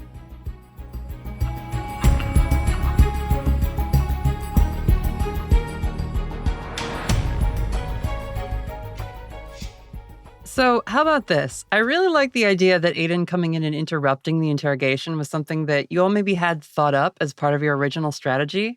So it's like, Whitaker will go in, ask a bunch of questions, Val will give him the same sass she's been serving Damien, and then if you choose a good time to get set off, that will leave Raven in the room with Val as the calm, quiet agent who's just been listening the whole time. I don't think we have to change it. I think when you call him old and decrepit, he genuinely, grits his teeth.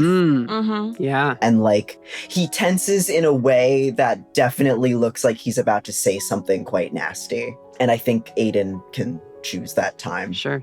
Aiden, you knew the plan. That bit was not a part of the plan. He looks genuinely insulted. Yeah. It, did actually get under his skin a little bit. Yeah. So, Whitaker, once Aiden has pulled you out of the interrogation room, she'll say to you, "That was honestly perfect, but it seemed maybe a little too real.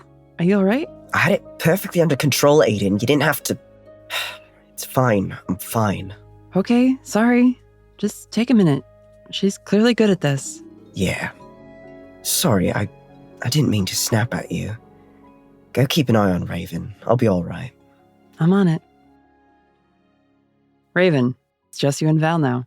I think she doesn't stop shuffling and fiddling with her cards to just make it seem like, yeah, this is normal. Like, Aiden came and pulled Whitaker for something, whatever. Mm-hmm. And I think she's just still not really looking at Val that much. Just kind of glances up at her a little bit and is like, rough night, huh? I don't know. Have you seen something in my future I should know about? That's what those are for, right? Mel, would you like to grab one of your decks and we'll read Val? Fuck yeah, let's go. All right, kids. 3-card flip. Let's just see. Raven does this, but I think she kind of glances towards the door quickly in like a conspiratorial kind of way of like, I really shouldn't be doing this, but you know what I mean? She's going very good cop moves here. Mm-hmm. All right. 1, 2, 3. Knight of Cups, 9 of Wands in reverse, 3 of Coins upright.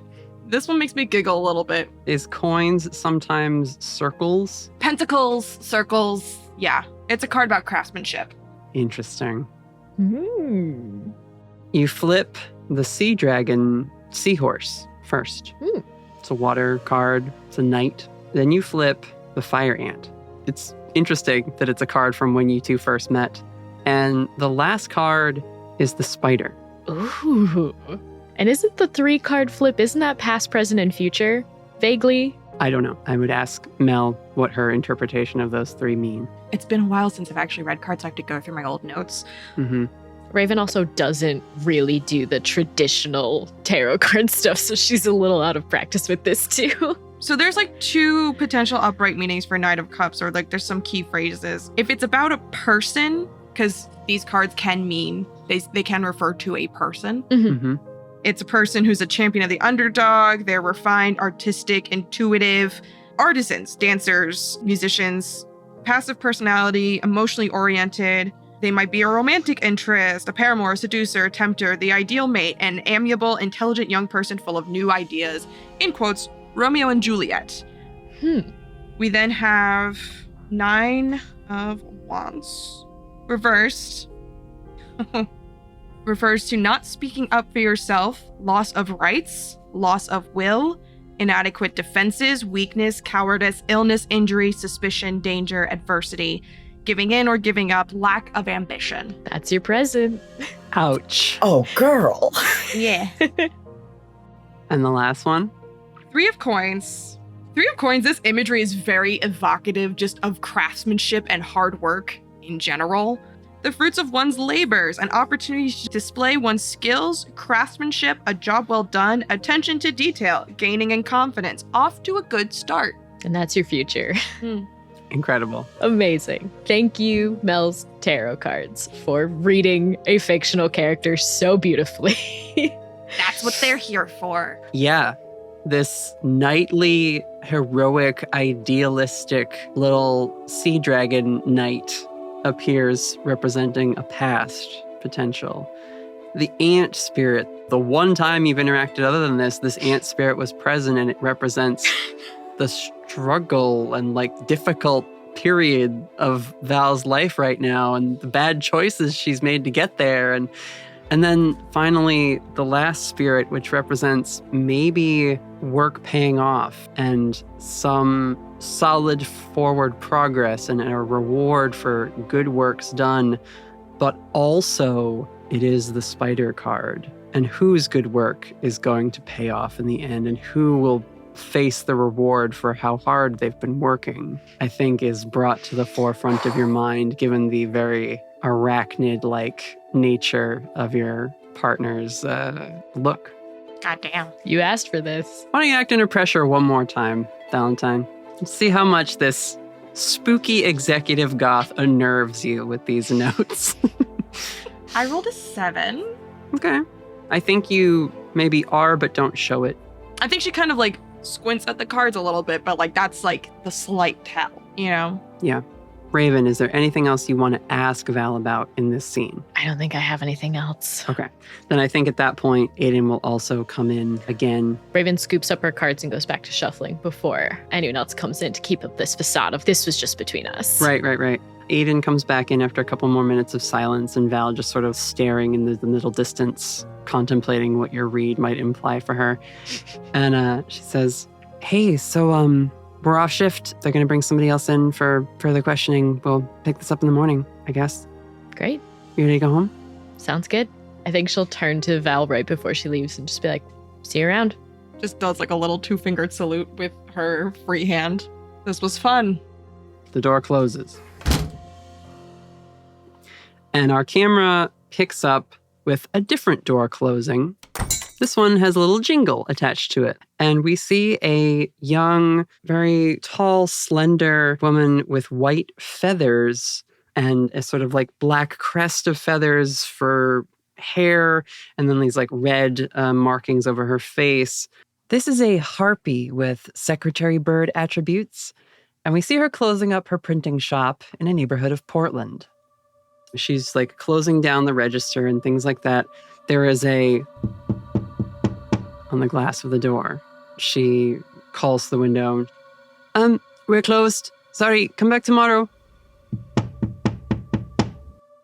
She closes the register and makes sure that it's locked, puts the key in her pocket, and then walks over to the door and sort of looks outside. She points at the sign again through the glass of the window. And she says, we're closed. I'm sorry. You'll have to come back in the morning. And then there is a smash as the glass window of her shop is busted open and 3 figures walk inside the shop. And she backs up, scrambling on the ground, the glass cutting her hands on her feathered arms. She backs up. And we see a large, hulking brute of a creature with a horse's head, but otherwise humanoid, pick up a large brick from the ground, sort of dust it off and tucks it into a coat pocket. We see a rough-looking dwarf with some of their long dwarven hair shaved so that we actually see the dark dwarven skin underneath. Not their face or their mouth, but just like sort of on the side, almost like reverse, like sideburns they've got going on. And then gets braided around that in different ways to give this very like menacing look to their face, carrying a bat. The third figure to come through steps over the broken window, also very avian-like in their walk, a long taloned foot kind of just and scrapes against the glass of the floor. And then we pan up and see this crouched, very gangly creature. Not quite a harpy, but still another like black crest of feathers that sort of splay back and 2 sweeping points on their face. Dark, sclerid eyes, and a wide, wicked grin, sharp teeth forming the grin as they come in, flicking a cigarette out into the street. And he leans down and says, Miss Mayer, these neighborhoods get more and more dangerous every day. You really should consider Mr. Fowler's offer. We could make sure someone's posted outside the shop. Take care of you and your lovely establishment here. He reaches into a coat pocket, pulls out another cigarette, starts to light it. What do you say, love? Can we make a deal tonight? And he extends a hand, and anyone of folk or magical persuasion would see tiny strands of glyphs wrapping around his wrist as this individual prepares a folk deal to be struck. And the harpy woman gets to her feet, straightens her apron a little bit. You can see the ink spots on it where she's got ink on her taloned fingers. And she says, No, I won't deal with him. I'm not looking. No, I can't get involved. And he stands there frozen with the hand outstretched, but his grin seems to grow even bigger. And he says, Really? I don't know. This is so unpredictable. What can happen these days? And the dwarf takes the bat and smashes a countertop of glass, and it shatters down amongst different greeting card examples and business card stands and things. Please just go. I'd love to. Do you have anywhere I could put this? And he gestures with his arm, which seems unnaturally long as he extends it out towards the shelving unit of paper, and his lit cigarette draws dangerously close to her paper stock. Hugo, could you describe what happens next? Yes! Get him! We see a can of iced tea come flying through the broken glass window, landing on the ground in front of the group, and it immediately starts emitting smoke. A smoke screen extends into the shop. What the hell? As the room fills up, bouncing out of the smoke is a hooded figure in a combination of red cloth that then gives way to golden metal, which then gives way to more cloth. Hood is up. There is a golden lower faceplate covering the mouth. Okay, Mr. Vigilante. There are hints of shining golden light and jewelry and stuff just coming out from within the hood, from various pieces of the clothing, and they are wielding 2 golden-capped eskrima sticks. There are 3 targets. What would you like to do? I believe the recommended thing is to kick some ass. Let's go. Fucking get him. 10. What is the extra effect you'll take? We're going to be rude about it. Let's inflict terrible harm. Okay. So you will add +1 harm to whatever damage you do with your eskrima sticks. Let's go for the big guy. The horse-headed figure? Yeah. Okay. You can see this person with massive Clydesdale hooves tries to escape the smoke screen, but is stopped when they see a figure appear out of the smoke.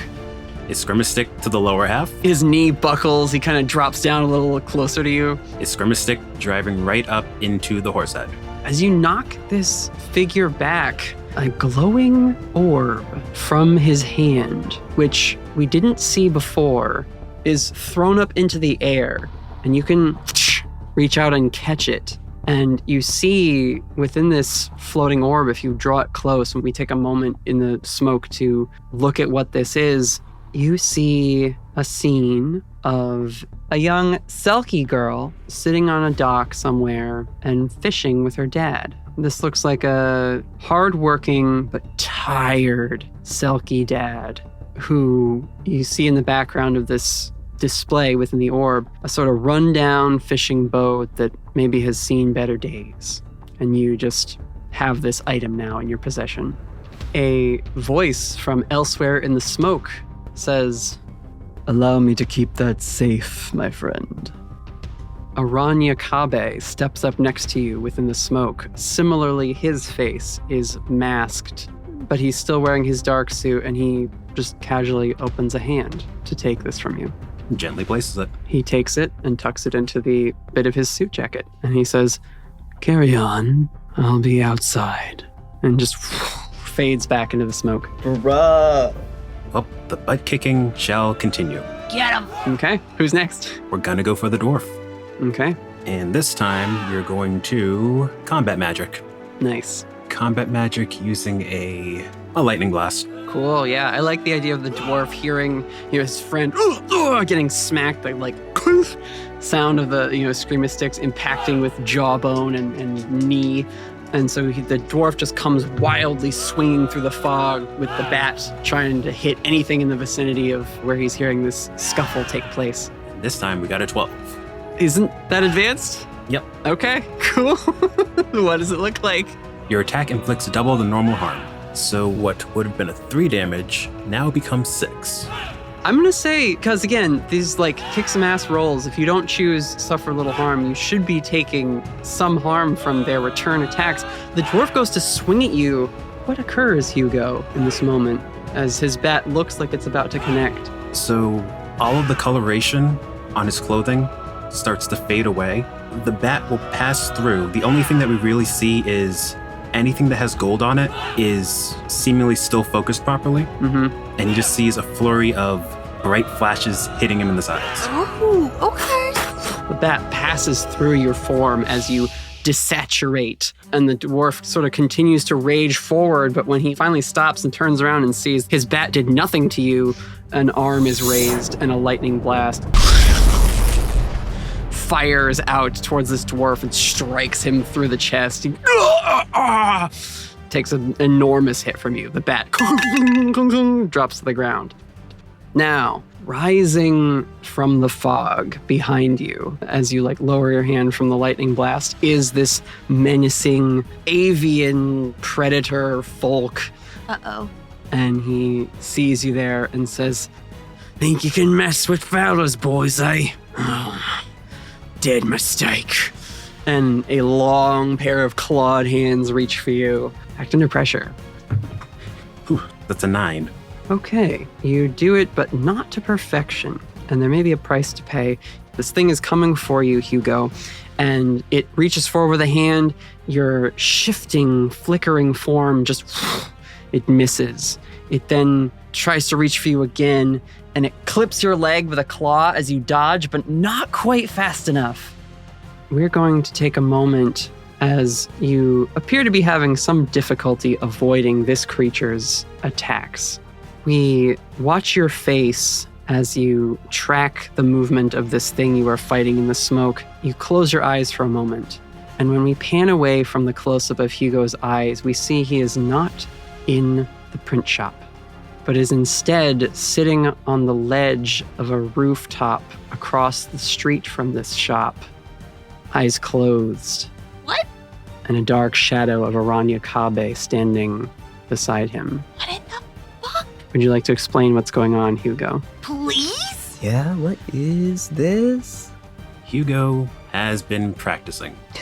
He is trying to do what he can to help his community, while full well knowing that if one was to intervene in ways that leave easy and obvious evidence, bad things could come back to you. Mm-hmm. So instead, he's taking the fight to a spot where there is very little obvious evidence to be left. Within dreams. Oh my god. It's also a lot easier to deal with retrieving things like memories and such if you're on the same turf as it. Oh my god. This is so fucking raw, dude. We watch as a lucidly dream-walking Hugo sits from his vantage point on this roof in the semi-conscious state that he has learned to enter by practicing dream-walking. There is still the broken window and a smoke screen of some whispered knockout gas pouring from the shop, but no sounds of a struggle can be heard within. Only as we zoom back in on Hugo's face, the sounds of the fight begin to pick back up, and eyes open, and you are back, focused in the dream, fighting against the projected consciousness of this local gangster. What would you like to do now? I would like the local gangster to actually grab him. Okay. You allow this person to grab your form. He brings you towards his viciously jagged mouth and goes to just bite at your neck. And we are going to move our head to the left, and then, because they didn't do anything about our arms, just smack them together on the sides of their head. Kick some ass. With more magic. Ooh, a combo. 14. Oh my god. What combo is happening right now? Because he's probably not as good at this as he needs to be, instead of lightning like he's supposed to use, it's going to be entropy. Oh. Ooh, okay. What does that appear like when the Eskrima sticks crack into the sides of this folk, making their ears ring? That's a good question. And the answer is... I don't even know. Because it's quite literally chaos and the decay of order. Yeah. Could cause a random cramp in their arm. I don't think you're looking to kill these people necessarily within the dream, so... Oh no, not in the slightest. Could just, this is dream. You could certainly give them a very scary experience without actually causing them death. Suddenly, all of their bird teeth are gone. All the teeth fall out like those nightmares. Yep. Oh, I love that. Yeah, they just shatter as you smack with these two very shiny black Eskrima sticks with the gold caps. And then collapse to the ground, kind of moaning. As they move, every step they take, out of their coat pockets, more of these white orbs with visions of various, sometimes normal humans, sometimes folk, citizens of Portland just start to roll out onto the ground around them as they eventually stumble into a beam or the door frame of the broken window, hit their face and sort of collapse to the ground, moaning. Good night. Whack. Smack! You knock them to a state of more unconsciousness and begin to retrieve these memories taken in deals by Fowler's men as part of their protection scheme and extorting of the local community. Kabe will take the memories from you. As you hand them all over, he says, "Not a bad haul. These were held for some time." Puts them away to be returned to their owners upon the end of this dream. I'm assuming that the other person is still present in the dream as well, correct? Yeah, the secretary bird Harpy, her name is Alexis. She's huddled behind the counter of her shop, very scared and just hoping that whatever's going on will end soon so that she can then clean up and try and claim back some normalcy in her shop. So Hugo, still making sure that the covering on his face is in place, is going to head over to her, crouch down to where she is, and try his best to comfort her / get her up to speed with what's going on. She kind of recoils from you at first as you come around, this hooded figure with the, are you still desaturated at this point? You're like sort of now all grays and little glints of gold? It should be fading back in, so he is definitely getting the red colors back. Gotcha. But yeah, she sees this figure and she scrambles back into like a little corner of this desk area and she says, "Please don't hurt me." "I'm not going to hurt you." And he's going to put down the eskrima sticks and he's going to actually sit down cross-legged in front of her. "What happened to Fowler's men?" They're taking an extended nap. She peers over the edge of the countertop and sees the three folk in various states of beat to shit. And she'll look back at you and she says, "Thank you. Everyone I know has been being approached by them, and I don't want to deal with Fowler." Nobody should have to. I'm going to make sure of it. Just so you know, you're asleep right now. When you get up, I'm going to need you to call the police or someone to deal with the actual bodies in the room. They're also just unconscious too, so you don't have to worry about anything like that. I might pop down there just to check on you in the real world of things. If I'm asleep, could you just wake me up? Sure. Thank you. Also, if you have a chance, or if you feel that you need some more assistance, get in contact with the Eastey Agency, head over to the community center. There are some people in the community that can help you with that window. They'll probably be able to repair it pretty easily, and I'm fairly certain they can help prevent stuff like this from happening again. There are resources out there to help you with this stuff. She looks you up and down. She says, "You don't look like those agents. Are you a sorcerer?" That's one way to describe me, I guess. "Thank you very much. Who are you?" Just a concerned citizen. A community member, if you will. Hugo, you've clearly calmed this harpy down, and she looks like she might actually take some of your advice or, has taken the message that you've said to her to heart. As she gets up and you stand, you suddenly double over in pain. Oh. Because you feel a sharp stabbing sensation in your side. And when you look, there's nothing attacking you in the dream space, but you are bleeding from your side, as if something had. Oh, that's a problem. Kabe rushes towards you within the dream space, and he says, "We are not alone. You must wake." And he places a hand on your chest and forces you down, and your form falls through the ground plane of this dreamscape. And we see your body from like a side view. The camera spins 360 degrees as you rotate and sort of sit up into your body atop the roof across the street in the real world. And as you open your eyes, you see just in time as a lancing barbed vine is racing towards your face. Act under pressure. Yo. 14.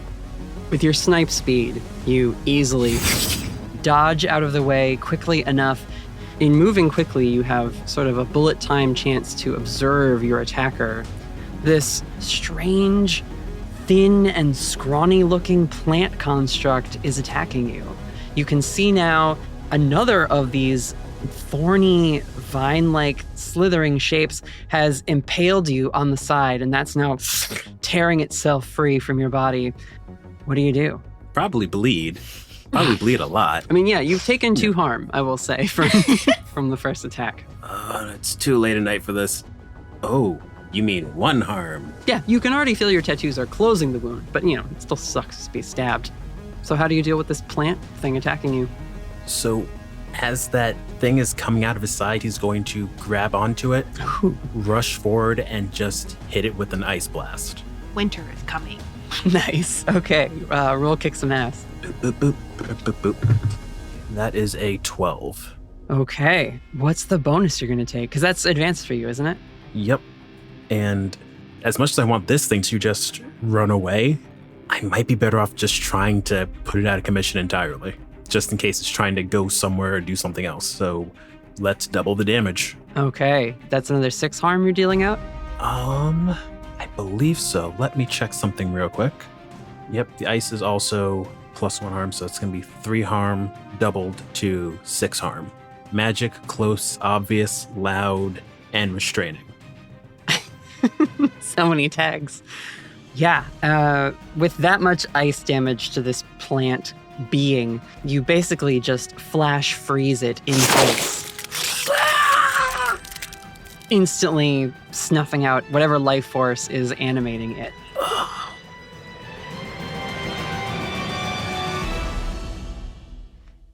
This is the same night that everyone else is dealing with Val and the questioning and stuff. You're out being a cool vigilante of dreams. Making mistakes. Making so many mistakes. Why don't you investigate a mystery? Yeah, investigate a mystery. 7.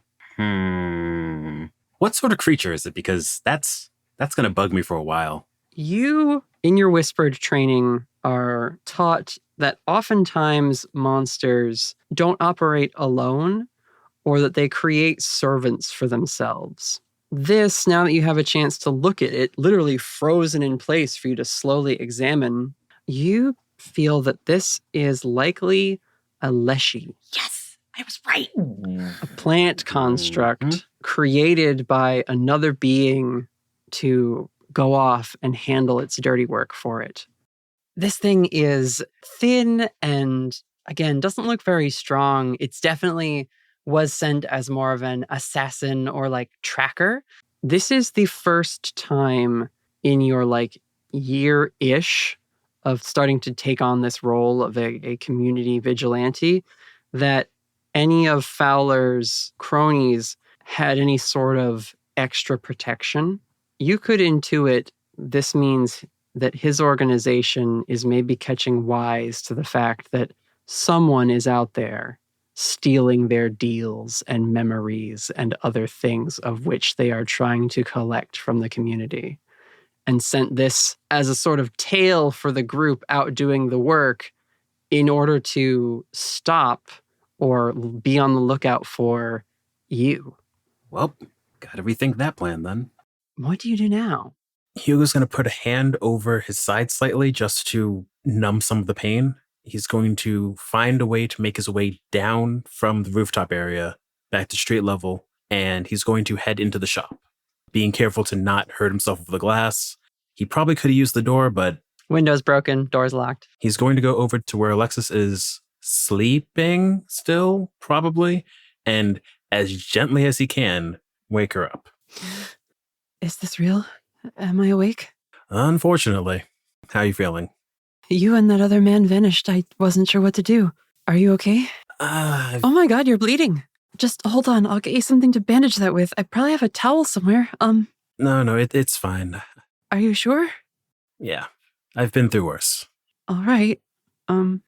She now sees the unconscious sleeping forms of the other folk, and she kind of covers her mouth. She says, "Do we have to be quiet? We really need to get rid of them." I'll tie them up at least and try to just move them to the side just so you don't have to worry about that. But call the cops. Have someone come. There's a street light outside you could tie them to. You know what? That would be perfect. Thank you so much. And she will rush out of the shop area and into a back office where she has a phone. While she does that, he's actually going to quickly drop some pamphlets onto the counter table. There is some information on some social resources. There is a card for the Eastey Agency. There is a folded up flyer for the community center.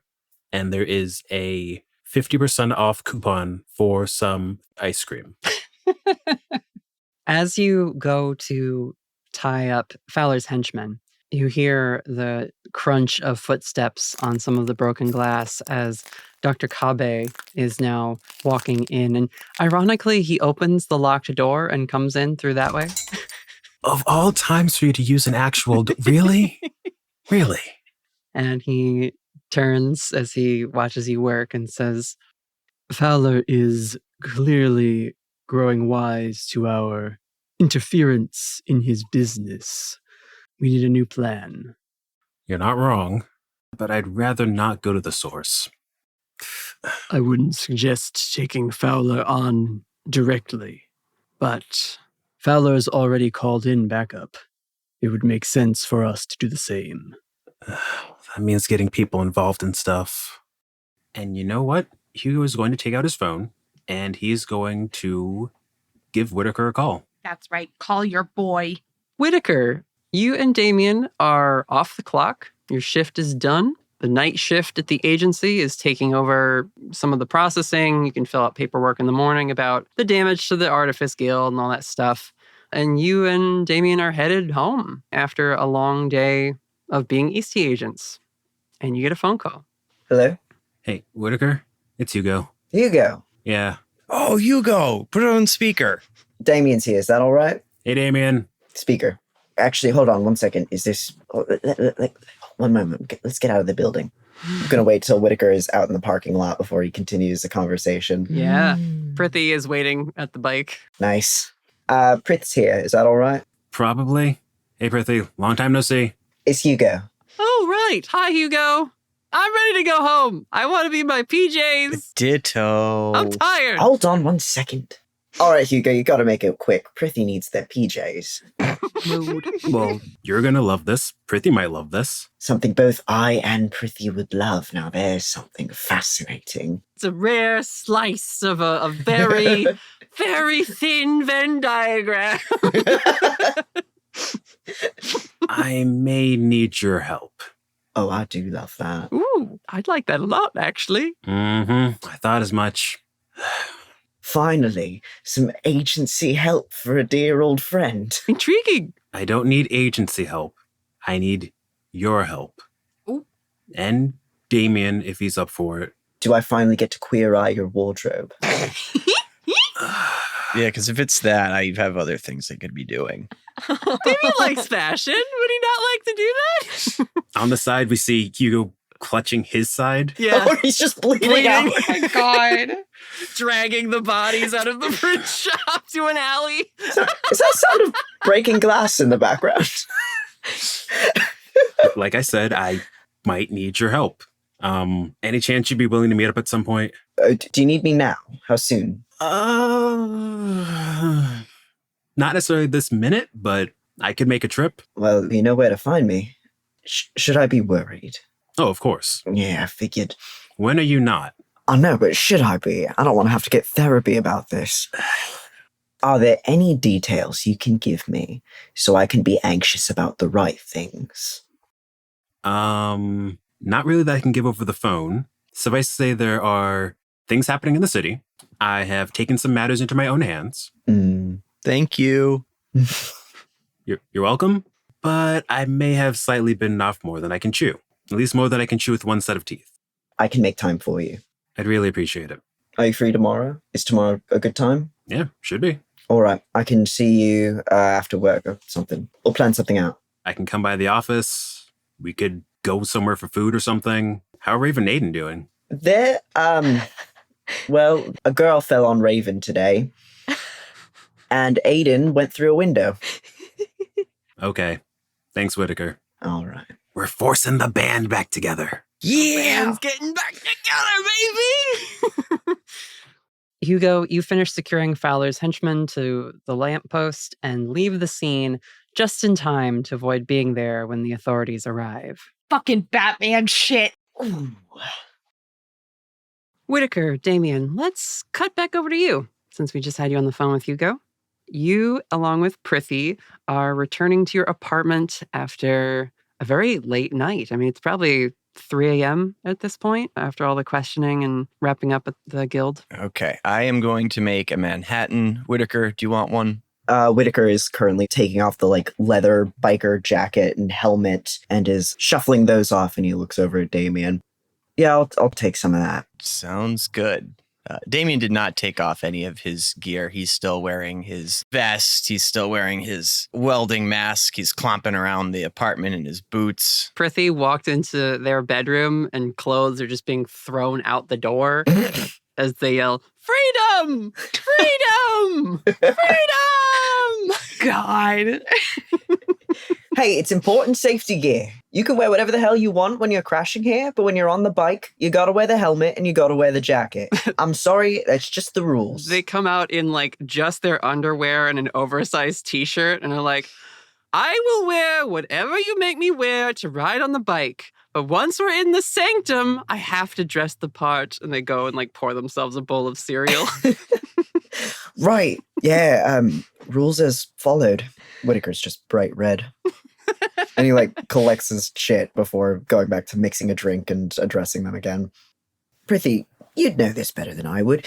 Do you know if Christopher Lee's gotten cancelled recently or posthumously outed as a homophobe or something? I don't think so. I mean, no, I think he's fine. That's the wizard from that one movie you made me watch, right? You're killing me here. Christopher Lee. Right, he's not just an actor, right? This man was in World War II. He killed Nazis. Well, yeah, hell yeah. He's a cool guy, right? He witnessed the last execution in France. He's a cool fucking guy. Yeah, you made me read the Wikipedia page. I got it. Did you watch Star Wars recently? Are you having an existential crisis? What's going on? Did you know his cousin fucking wrote the James Bond books based off of his exploits on Her Majesty's Secret Service? He's a cool... I'm sorry. Give me that drink, Damien. I swear to God. Wow! What happened with that interrogation? This is full meltdown. I haven't seen this in months. I'm losing it over here. It's fine. It was a fine interrogation. It was great. Damien did some excellent magic, and it was fine.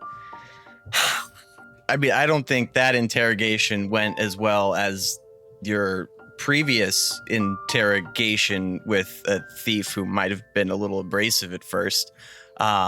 I think this one probably didn't go nearly as well. I think the first one was much more amicable and, much more positive and nuanced. Are you talking about the one where I first met you?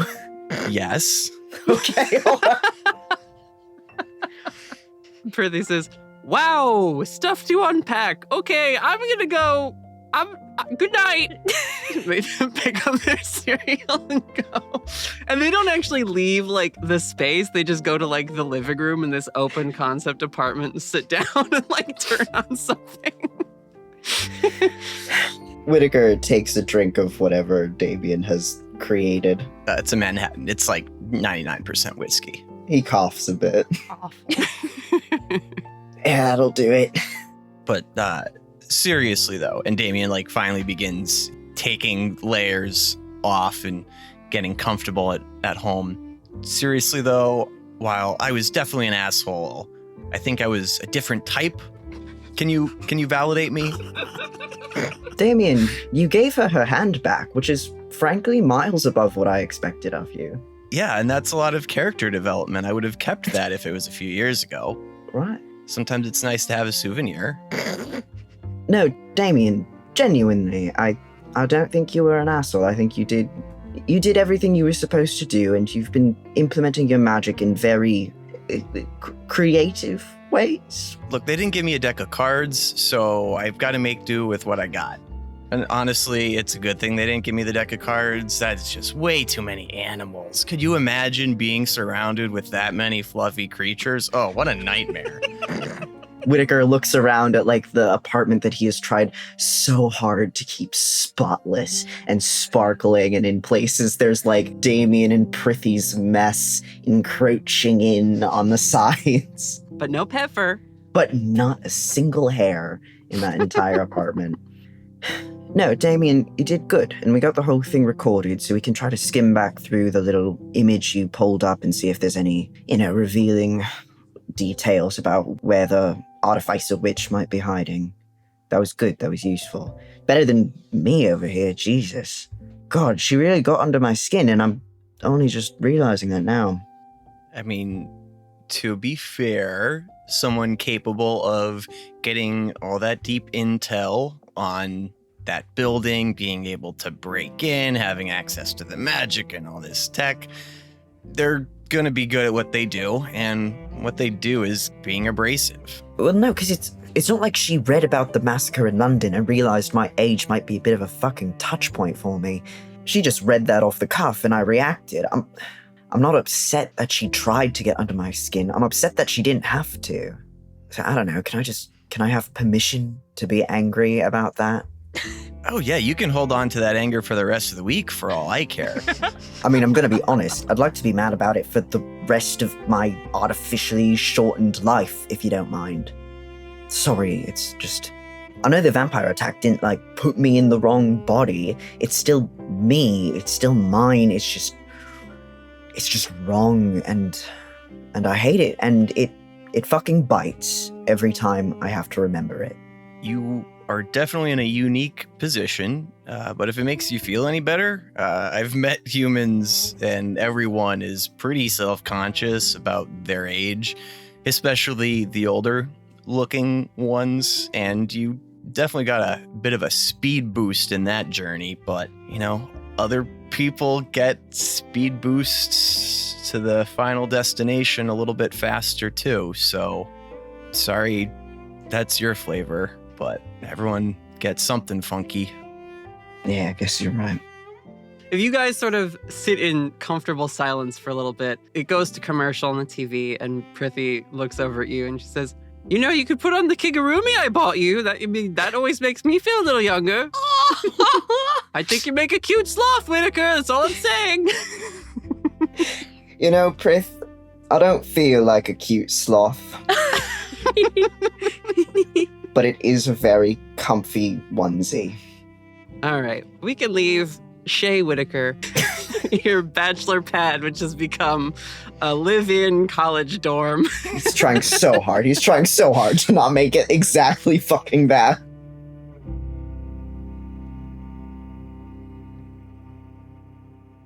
We will travel with our camera to a bookshop in Autumn Falls, and around the back of the building, up some new-looking stairs that lead to a second-floor deck, which hosts a bunch of decorative plants and a small, work-in-progress vegetable garden. There is a gold flash, and Raven and Aiden appear on this deck in front of the door to their apartment, having finally returned home at last. It's just an easy commute. Mm-hmm. We'll never get tired of this. You guys come in the apartment. Ruby runs up to you barking. You guys can make sure you feed her. Aiden starts getting out of her agency techwear, which again has a big blast mark where she got punched by the Philosopher's Stone. And oh, yeah, that's right. Oh, it's still the same night. Yeah. Yikes. Yeah, I think Raven's a little bit, she's gonna have some bruises in the morning from that tumble she took, but otherwise is okay. But yeah, I think it's definitely a similar scene to Prithvi, where it's just get me out of my work clothes. I want to be comfy. Mm-hmm. I thought of this, actually. Let me know if you think it's funny. Aiden's struggling with the zipper a little bit because it got damaged. Mm-hmm. So she's whatever. And she will flash again, and just all of her clothes crumple to the ground, and you hear her turning on the shower. I love that. You know what? Fair. That's so funny. She'll call to you from the other room. There's still glass in my hair. Oh. Do you want help? Please don't cut yourself on that. That sounds dangerous. I got it. I'm fine. She sounds more frustrated, honestly, than she usually is about having debris in her clothes, given that she's constantly being thrown through walls and stuff. Mm-hmm. Something is bugging her. Mm-hmm. Raven's gonna scoop up her clothes and kind of go over to the garbage and shake them out to try and get the glass bits out so that they can maybe bring them back to work and have them salvaged. Mm-hmm. Maybe not, but she's just kind of cleaning up a little bit. Wendy will leap through the house, open a window, turn on some of the fairy lights over the kitchen sink, and... Oh, they've definitely got a bunch of candles. Yeah. It's cozy time now. Mm-hmm. Yeah. This is definitely usually not this late, but a usual nighttime routine for them. Yeah. I'm trying to think like what Wendy would have in the apartment that's their space, you know? Like, you thought about that at all? Not really, but I just had the idea of, have you seen how you can get things for cats that are like shelves along the wall just for your cats to like run along? Mm-hmm. I feel like they have those, but they're like much higher than you would put them for normal cats because Wendy can't fall and get hurt. So they're just like kind of up towards the ceiling. And so Wendy can like race around the apartment up above them harmlessly. I like that. They get their zoomies out. Yeah. And there's probably like a cat tree somewhere that's one of the cozy ones with a bed inside because they're cat sized and they like to run around a lot. Well, have you seen the cat trees? They're actually like natural, like a wood, like a hollowed out like piece of wood versus like the like square modern ones. Oh, maybe. Yeah. I feel like Aiden and Raven would have made that like a project to like build it out of natural materials for them. Mm-hmm. There's lots of things integrated into their apartment for Wendy to like climb on and run around on and be cozy in different places. Yeah. There's like pictures on the wall, right? Of like you two and, you know, your family and your brother and Jay. One of the frames sort of has like a silver glow around the edge. And the image inside is actually moving. And it's like a shot of like a prairie somewhere. A little like actual window into a natural grassland. And so Wendy will sometimes just curl up in a little pillow in front of it and like watch. Yeah. So that's maybe where they head now. And they kind of just like are looking at the night sky out in this open field lit by the moon. I love that. That's really cool. I also like to think that their apartment is a very eclectic mix of Aiden's very basic, clean apartment and Raven's like very clutter core, lots of knickknacks and things everywhere. And so there's like certain areas you can tell one of them decorated versus the other. Yeah, there's little figurines up on the sink, but then like the actual kitchen counter is sparse with like a place perfect for everything. Like it's all just like... There's like a couple shelves in the living room where the actual living room is very tastefully decorated. And there's a few shelves that are just like full of trinkets, but it's like contained to those shelves. Dragon statues and like... Yeah, and like crystals and cool rocks and dried flowers. And like there's so much stuff. I love it. Yeah. We're just designing our lo-fi video background right now. Yes. Maybe they put in like a little nook, a window nook to like sit, you know, that would like look kind of neat from the outside looking up at the bookstore face. Mm-hmm. I definitely think since Raven's parents are in town, they're always like on call if they're working late or anything. They'll just come over and check on Ruby. She's half Aiden and Raven and half has been adopted by the Eugenia family's dog. Oh, I love that. It's like if anything happens, they'll just go pick her up and just keep her at their house. Mm-hmm. Plot armor for the dog. Plot armor for the dog. She is safe no matter what. She has snacks. She's good. She never leaves Autumn Falls. She's doing amazing. She'll live forever. I love the idea that she plays with Wendy too a bunch. She'll like run around the apartment following Wendy as they run on those shelving things and stuff, and they'll play like little games. Wendy probably can just throw a quill, like a stick, and play fetch with it, honestly. If it was a real emergency, would Wendy be able to feed Ruby? Probably. I mean, Wendy's super smart, so. Yeah, I know. They're just small, but they can figure it out. Yeah. Ruby will be taken care of no matter what. They do that thing in like fantasy archery characters where like there's the bag of dog food above the bowl and they like fire a quill and it cuts the bottom open and it spills out for them. Wendy, we've talked about this. Ruby's going to get sick from eating so much. Wendy, a little bit of food. It's like a half a cup scoop. Yeah. Yo. She's not as smart as you. She will eat too much. So yeah, Aiden will quickly shower, come out and put on her pajamas. She's like, do you want to eat anything? We can warm up something or... I don't know if I'm hungry. I kind of just want to just lay on the floor for a little while. Mood. Yeah. God. What a night. That should have been easy. And it was not. Theoretically, they all should be easy. We're a very overpowered group sometimes. But I don't know, we just got outsmarted, I guess. Which sucks. I don't like that feeling. Yeah. And she'll climb over the sofa and then just sit into it. But she does look a little distracted. She's flipping through her phone, like trying to find something to put on your like speakers or whatever. Raven at this point has changed and is wearing a raccoon kigurumi. Oh. This is definitely like a group thing at some point. Prithy's Christmas present last year, yeah. Everybody go. So she's just like swimming in this with the hood up and the little raccoon thing. Sure. If Aiden's like kind of being distracted and like struggling to find something, I think Raven will just gently take her phone, put on the same lo-fi playlist that they always pick to put on, and like hand it back. Like, it's fine. Sorry, I feel bad about the gnome's window getting destroyed. I know the agency will pay to have it replaced, but that was a lot of hard work that got ruined. And we didn't even catch the other thief. This just was not my best night. I'm just glad that you're okay.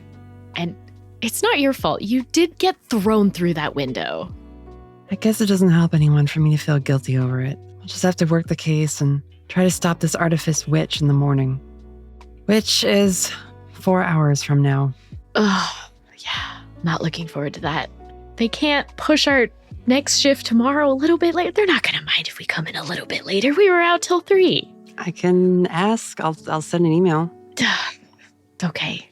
But like really quick email. Don't read any of your other work emails. Okay. All right. I won't.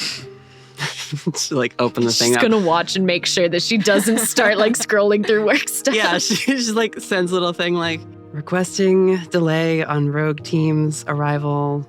Hit send, and she like hands her phone over. Raven will just take it and lock it and put it down. Like she's not trying to keep it, but yeah. Yeah, she'll kind of throw her hands up, and she's like, "Okay, I'm unplugged. I'm good. No more work. We're home. Come here." She'll like jump into her lap. Yeah, and you guys can just like snuggle on the couch. Once you like climb into the couch with Aiden, Ruby will come over and just sort of like sit with like her head resting on the couch cushion looking at you two. I love Ruby. Do you guys just fall asleep on the couch or do you eventually migrate? I feel like they probably end up falling asleep on the couch. Okay. You two cozy up together and you drift off to sleep in your lovely little apartment amidst the soft dim glow of the fairy lights. Now, though I love the coziness of this scene we have established, it can't last forever.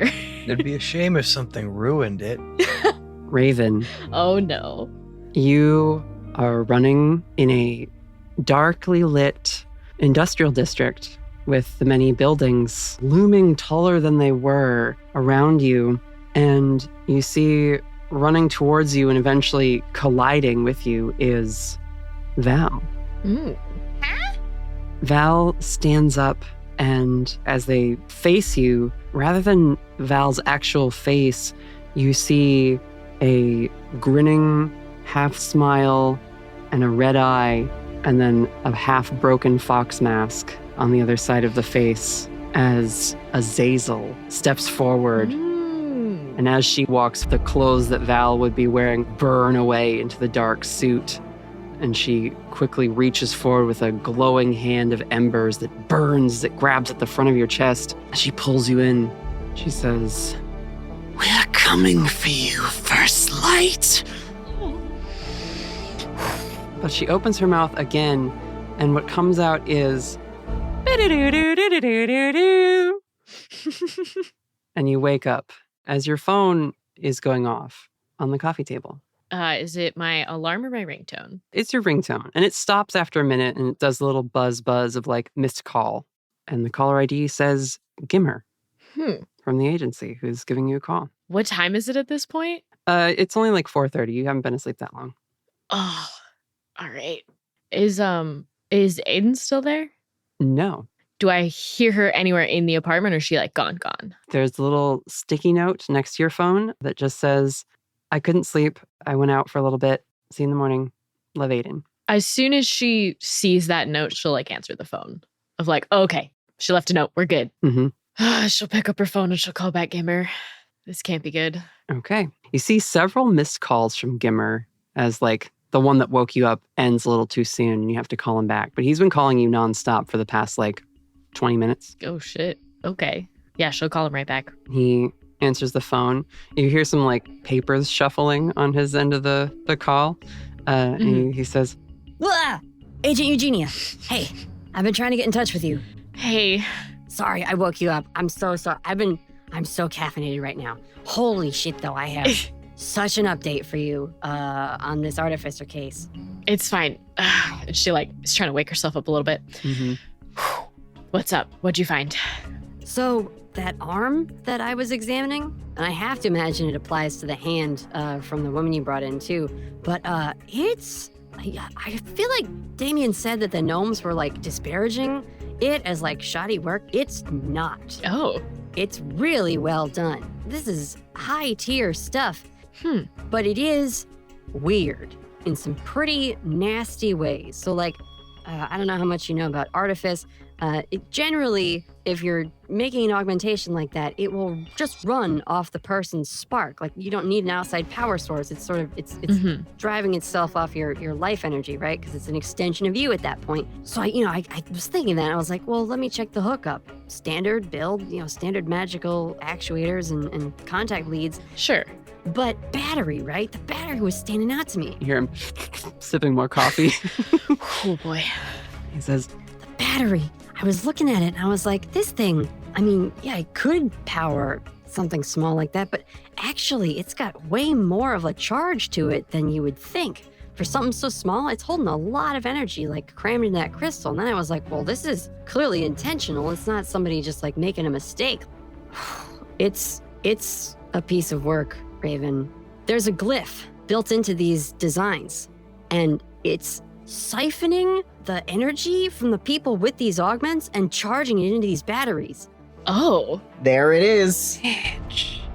And then there's like a kill switch to just shut them off once the battery's fully charged. Shut off the artifice limbs? Yeah, those batteries, that has nothing to do with the operation of the devices. That's taking the person who's wearing its energy and like storing it up. The people are charging the batteries. They aren't running the augments. Have you ever seen anything like this before? No, this is next level shit, Raven. This artificer is dangerous. She's using the people with these augments for something. I don't know what, but it can't be good. I feel bad for them. She's like won their loyalty, but she's farming them for energy. She's a predator. They did seem a little culty. It makes sense. Yeah. Either way, it's super messed up. Yeah, no, it's terrible. I should probably rest. Yeah. It's late. You should get some sleep. But I wanted to let you know right away so you could figure out in the morning what you're going to ask that lady. Do we tell her this? I mean, what do we say to her? Like, hey, you've been being drained constantly for like the past who knows how long. Ooh. I don't know if we should tell her up front. I think we should hang on to this and see if we can use it to our advantage somehow. I have a feeling they don't know.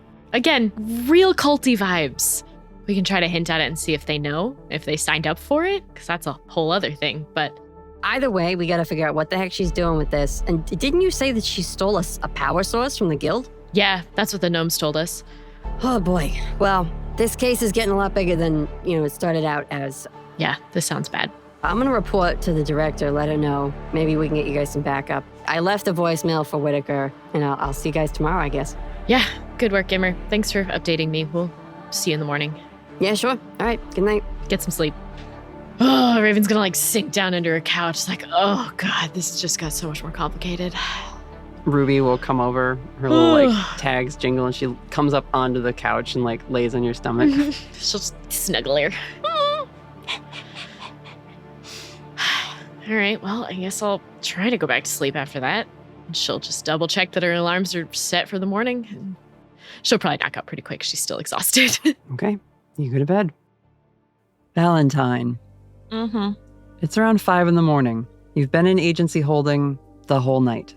You have not really been moved or transferred from the interrogation room. You have probably at this point worked your way through some of the candy bowl. Is there gum in there? Yeah, sure. It could be gum. She specifically goes for the bubble gum to chew it up and then spit it out on the floor. Just to make a mess. And she'll actually eat a piece of candy every so often, but in between pieces of candy, it's a piece of gum and she just spits it out at the wall or on the floor or on the table. Or even puts one in her hand and tucks it under the chair, just killing time. It's a real oversight on the Eastey Agency's part to have provided gum for prisoners. She's gonna try to get, I think she has a lockpick in her hand, or I can't use that, right? As you've been sitting in the holding cell, you're feeling pretty good. It's late, you're tired, but you're feeling like better physically than you have in months. Interesting. And when you go to like activate your lockpick, as you're having the thought, oh no, wait, it won't work because the battery, and it just activates and your finger like unlocks the thing and it opens up. Oh. And you are uncuffed. Valentine will make a note of that for later. We cut away from the room you're in just to a different section of Eastey Agency Holding as we see a couple of the like night shift agents on duty bringing in some figures in handcuffs, and they speak to the agent at the like check-in desk and they say, picked up a few from that group that Rogue Team was tossing with tonight. They just turned themselves in. And we see these two figures, one of them sporting the new arm that Victoria had given to Shred to hand off to the person who had lost theirs during the initial encounter. The person at the desk says, all right, well, we'll book them and put them in holding until Whitaker's team comes back in the morning.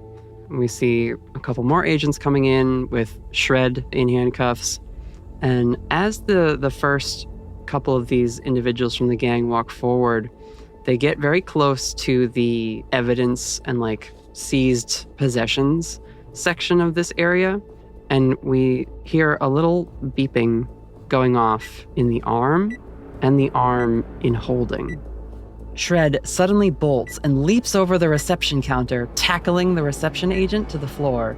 The other agents have just enough time to notice this beeping, and they take a reactionary step away from the person they're escorting before a bolt of sickly green lightning shoots from this person's arm and connects with the arm on Gimmer's workbench where he left it. And both of these pieces of artifice explode.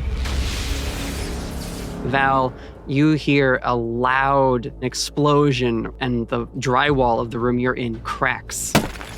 The replacement arm that Victoria supplied seems to have triggered a detonation along with the one in holding. Papers everywhere, smoke, fire alarms start to go off. The sprinkler system, where it's not too damaged, kicks in. And Shred, pushing the now unconscious, grievously wounded Eastey agent off of him, steps up, activates his chainsaw hands, and runs forward and cuts the door off the hinges. And as it falls away, you see Shred step into the room and says, come on, kid, let's get out of here. I never thought I'd say this, but I'm happy to see you. Gang's waiting outside. We don't have a lot of time. Yeah. And she's just like dusting herself off and she's chewing one last piece of gum. She like flicks it into the room. and I think we get like a little, actually she flicks it in front of her. We get like a little crop in of her shoe as she squishes it down into the floor and then keeps walking, leaving the gum behind. We see that the footage transitions to like the security camera as it follows you and Shred running through the now on fire and like leaking pipes section of Eastey Agency Holding, which has been attacked. And as you are running out of the building, we zoom way out and we see waiting in like a separate vehicle than the one you're about to pile into with the rest of the members is Ops, sitting there with many of her lenses activating and articulating. And almost it's as if what we're seeing, the like footage of you running through the halls, is what she's able to perceive with her like X-ray lens and like heat vision tracking and everything like that, even from such a far away distance with her Artifice lens matrix. We see her putting down a small remote detonator and putting a hand to her ear, and she says, Val's broken out. We'll be back to the compound soon. And she gets in her car and drives away. And as you are leaving, Val, you run by the like actual site of the explosion and you can find your grimoire. Oh shit, yeah, I'll scoop that up. Which has been knocked out of the shelving units along with a bunch of other stuff. Shred maybe takes a couple things, but you get your book as you skedaddle. Yeah, I swipe that shit. Fuck yeah. We see Victoria in her workshop in communication with Ops over this like earpiece they've both got. She says, this is beginner level strategy. The agency captures my queen, I sacrifice a pawn to get her back. It doesn't matter how many pieces are left on the board at the end of the game, so long as I win. And Salem in her workshop raises the glowing Philosopher Stone, now held within an Artifice housing, which is sending power through a cable, which splits into several different things, and the dark of the workshop begins to cocoon, cocoon, cocoon, light up with that seafoam, sickly, spectral green all around Salem as she activates the Philosopher's Stone on her devices. We are going to follow Val and that group as they return to Dr. Salem's workshop. And we see Victoria Salem rising from her desk, setting her tools down, and the Philosopher's Stone, again, crackling and powering a lot of these devices, which are now running in the workshop. And the camera is sort of cutting off at Victoria's shoulders, and she's put the mask she'd been wearing this evening down on the desk, finally having taken it off. And we cut to the back of the room, the door opens, and Val, you're walking in with the group. Victoria runs over to you. If you don't stop her, she throws her arms around you. I think Val is, like, also when she's walking in, she's, like, pulling her gloves back on and, like, readjusting them. Mm-hmm. So she's really not expecting Salem to hug her. Yeah. And when she does, she definitely freezes for a split second. We see you frozen there, and you hear her voice in your ear. I'm so sorry. We had to secure the prize. I knew you wouldn't crack. You did so well. We are set to do amazing things, Val. The score tonight is going to change everything for us. And as she holds you in that hug, our camera rotates around the two of you, where we see Victoria without her mask. A sinister, permanent grin of sharpened, shark-like teeth fill the lower half of Salem's face. Her entire lower jaw and voice box have been replaced by Artifice. And as she hugs you and continues to whisper gentle reassurances, we see from our vantage a darkly confident look in her eye. Someone who knows their greatest weapon is their ability to manipulate other people. And that's where we'll end our session. So juicy. Yo! Yo! So I'm not going to victim blame Val, but sure knows how to choose them. Okay, to be fair, I don't think I knew about this, like, life-draining bit. I don't remember if I talked to Natalie about this. Nope, you did not. Bro! Oh, this is gonna hurt so bad. God. And Val still doesn't know yet. She really doesn't know. Keep her secrets. Oh, shit, man. Oh, this is gonna hurt so bad. Yep. Oh, fuck, man. This isn't normal, is it? Oh, this poor son of a bitch. Just kill Salem right now and save us the trouble. Yeah, seriously. Oh, my God.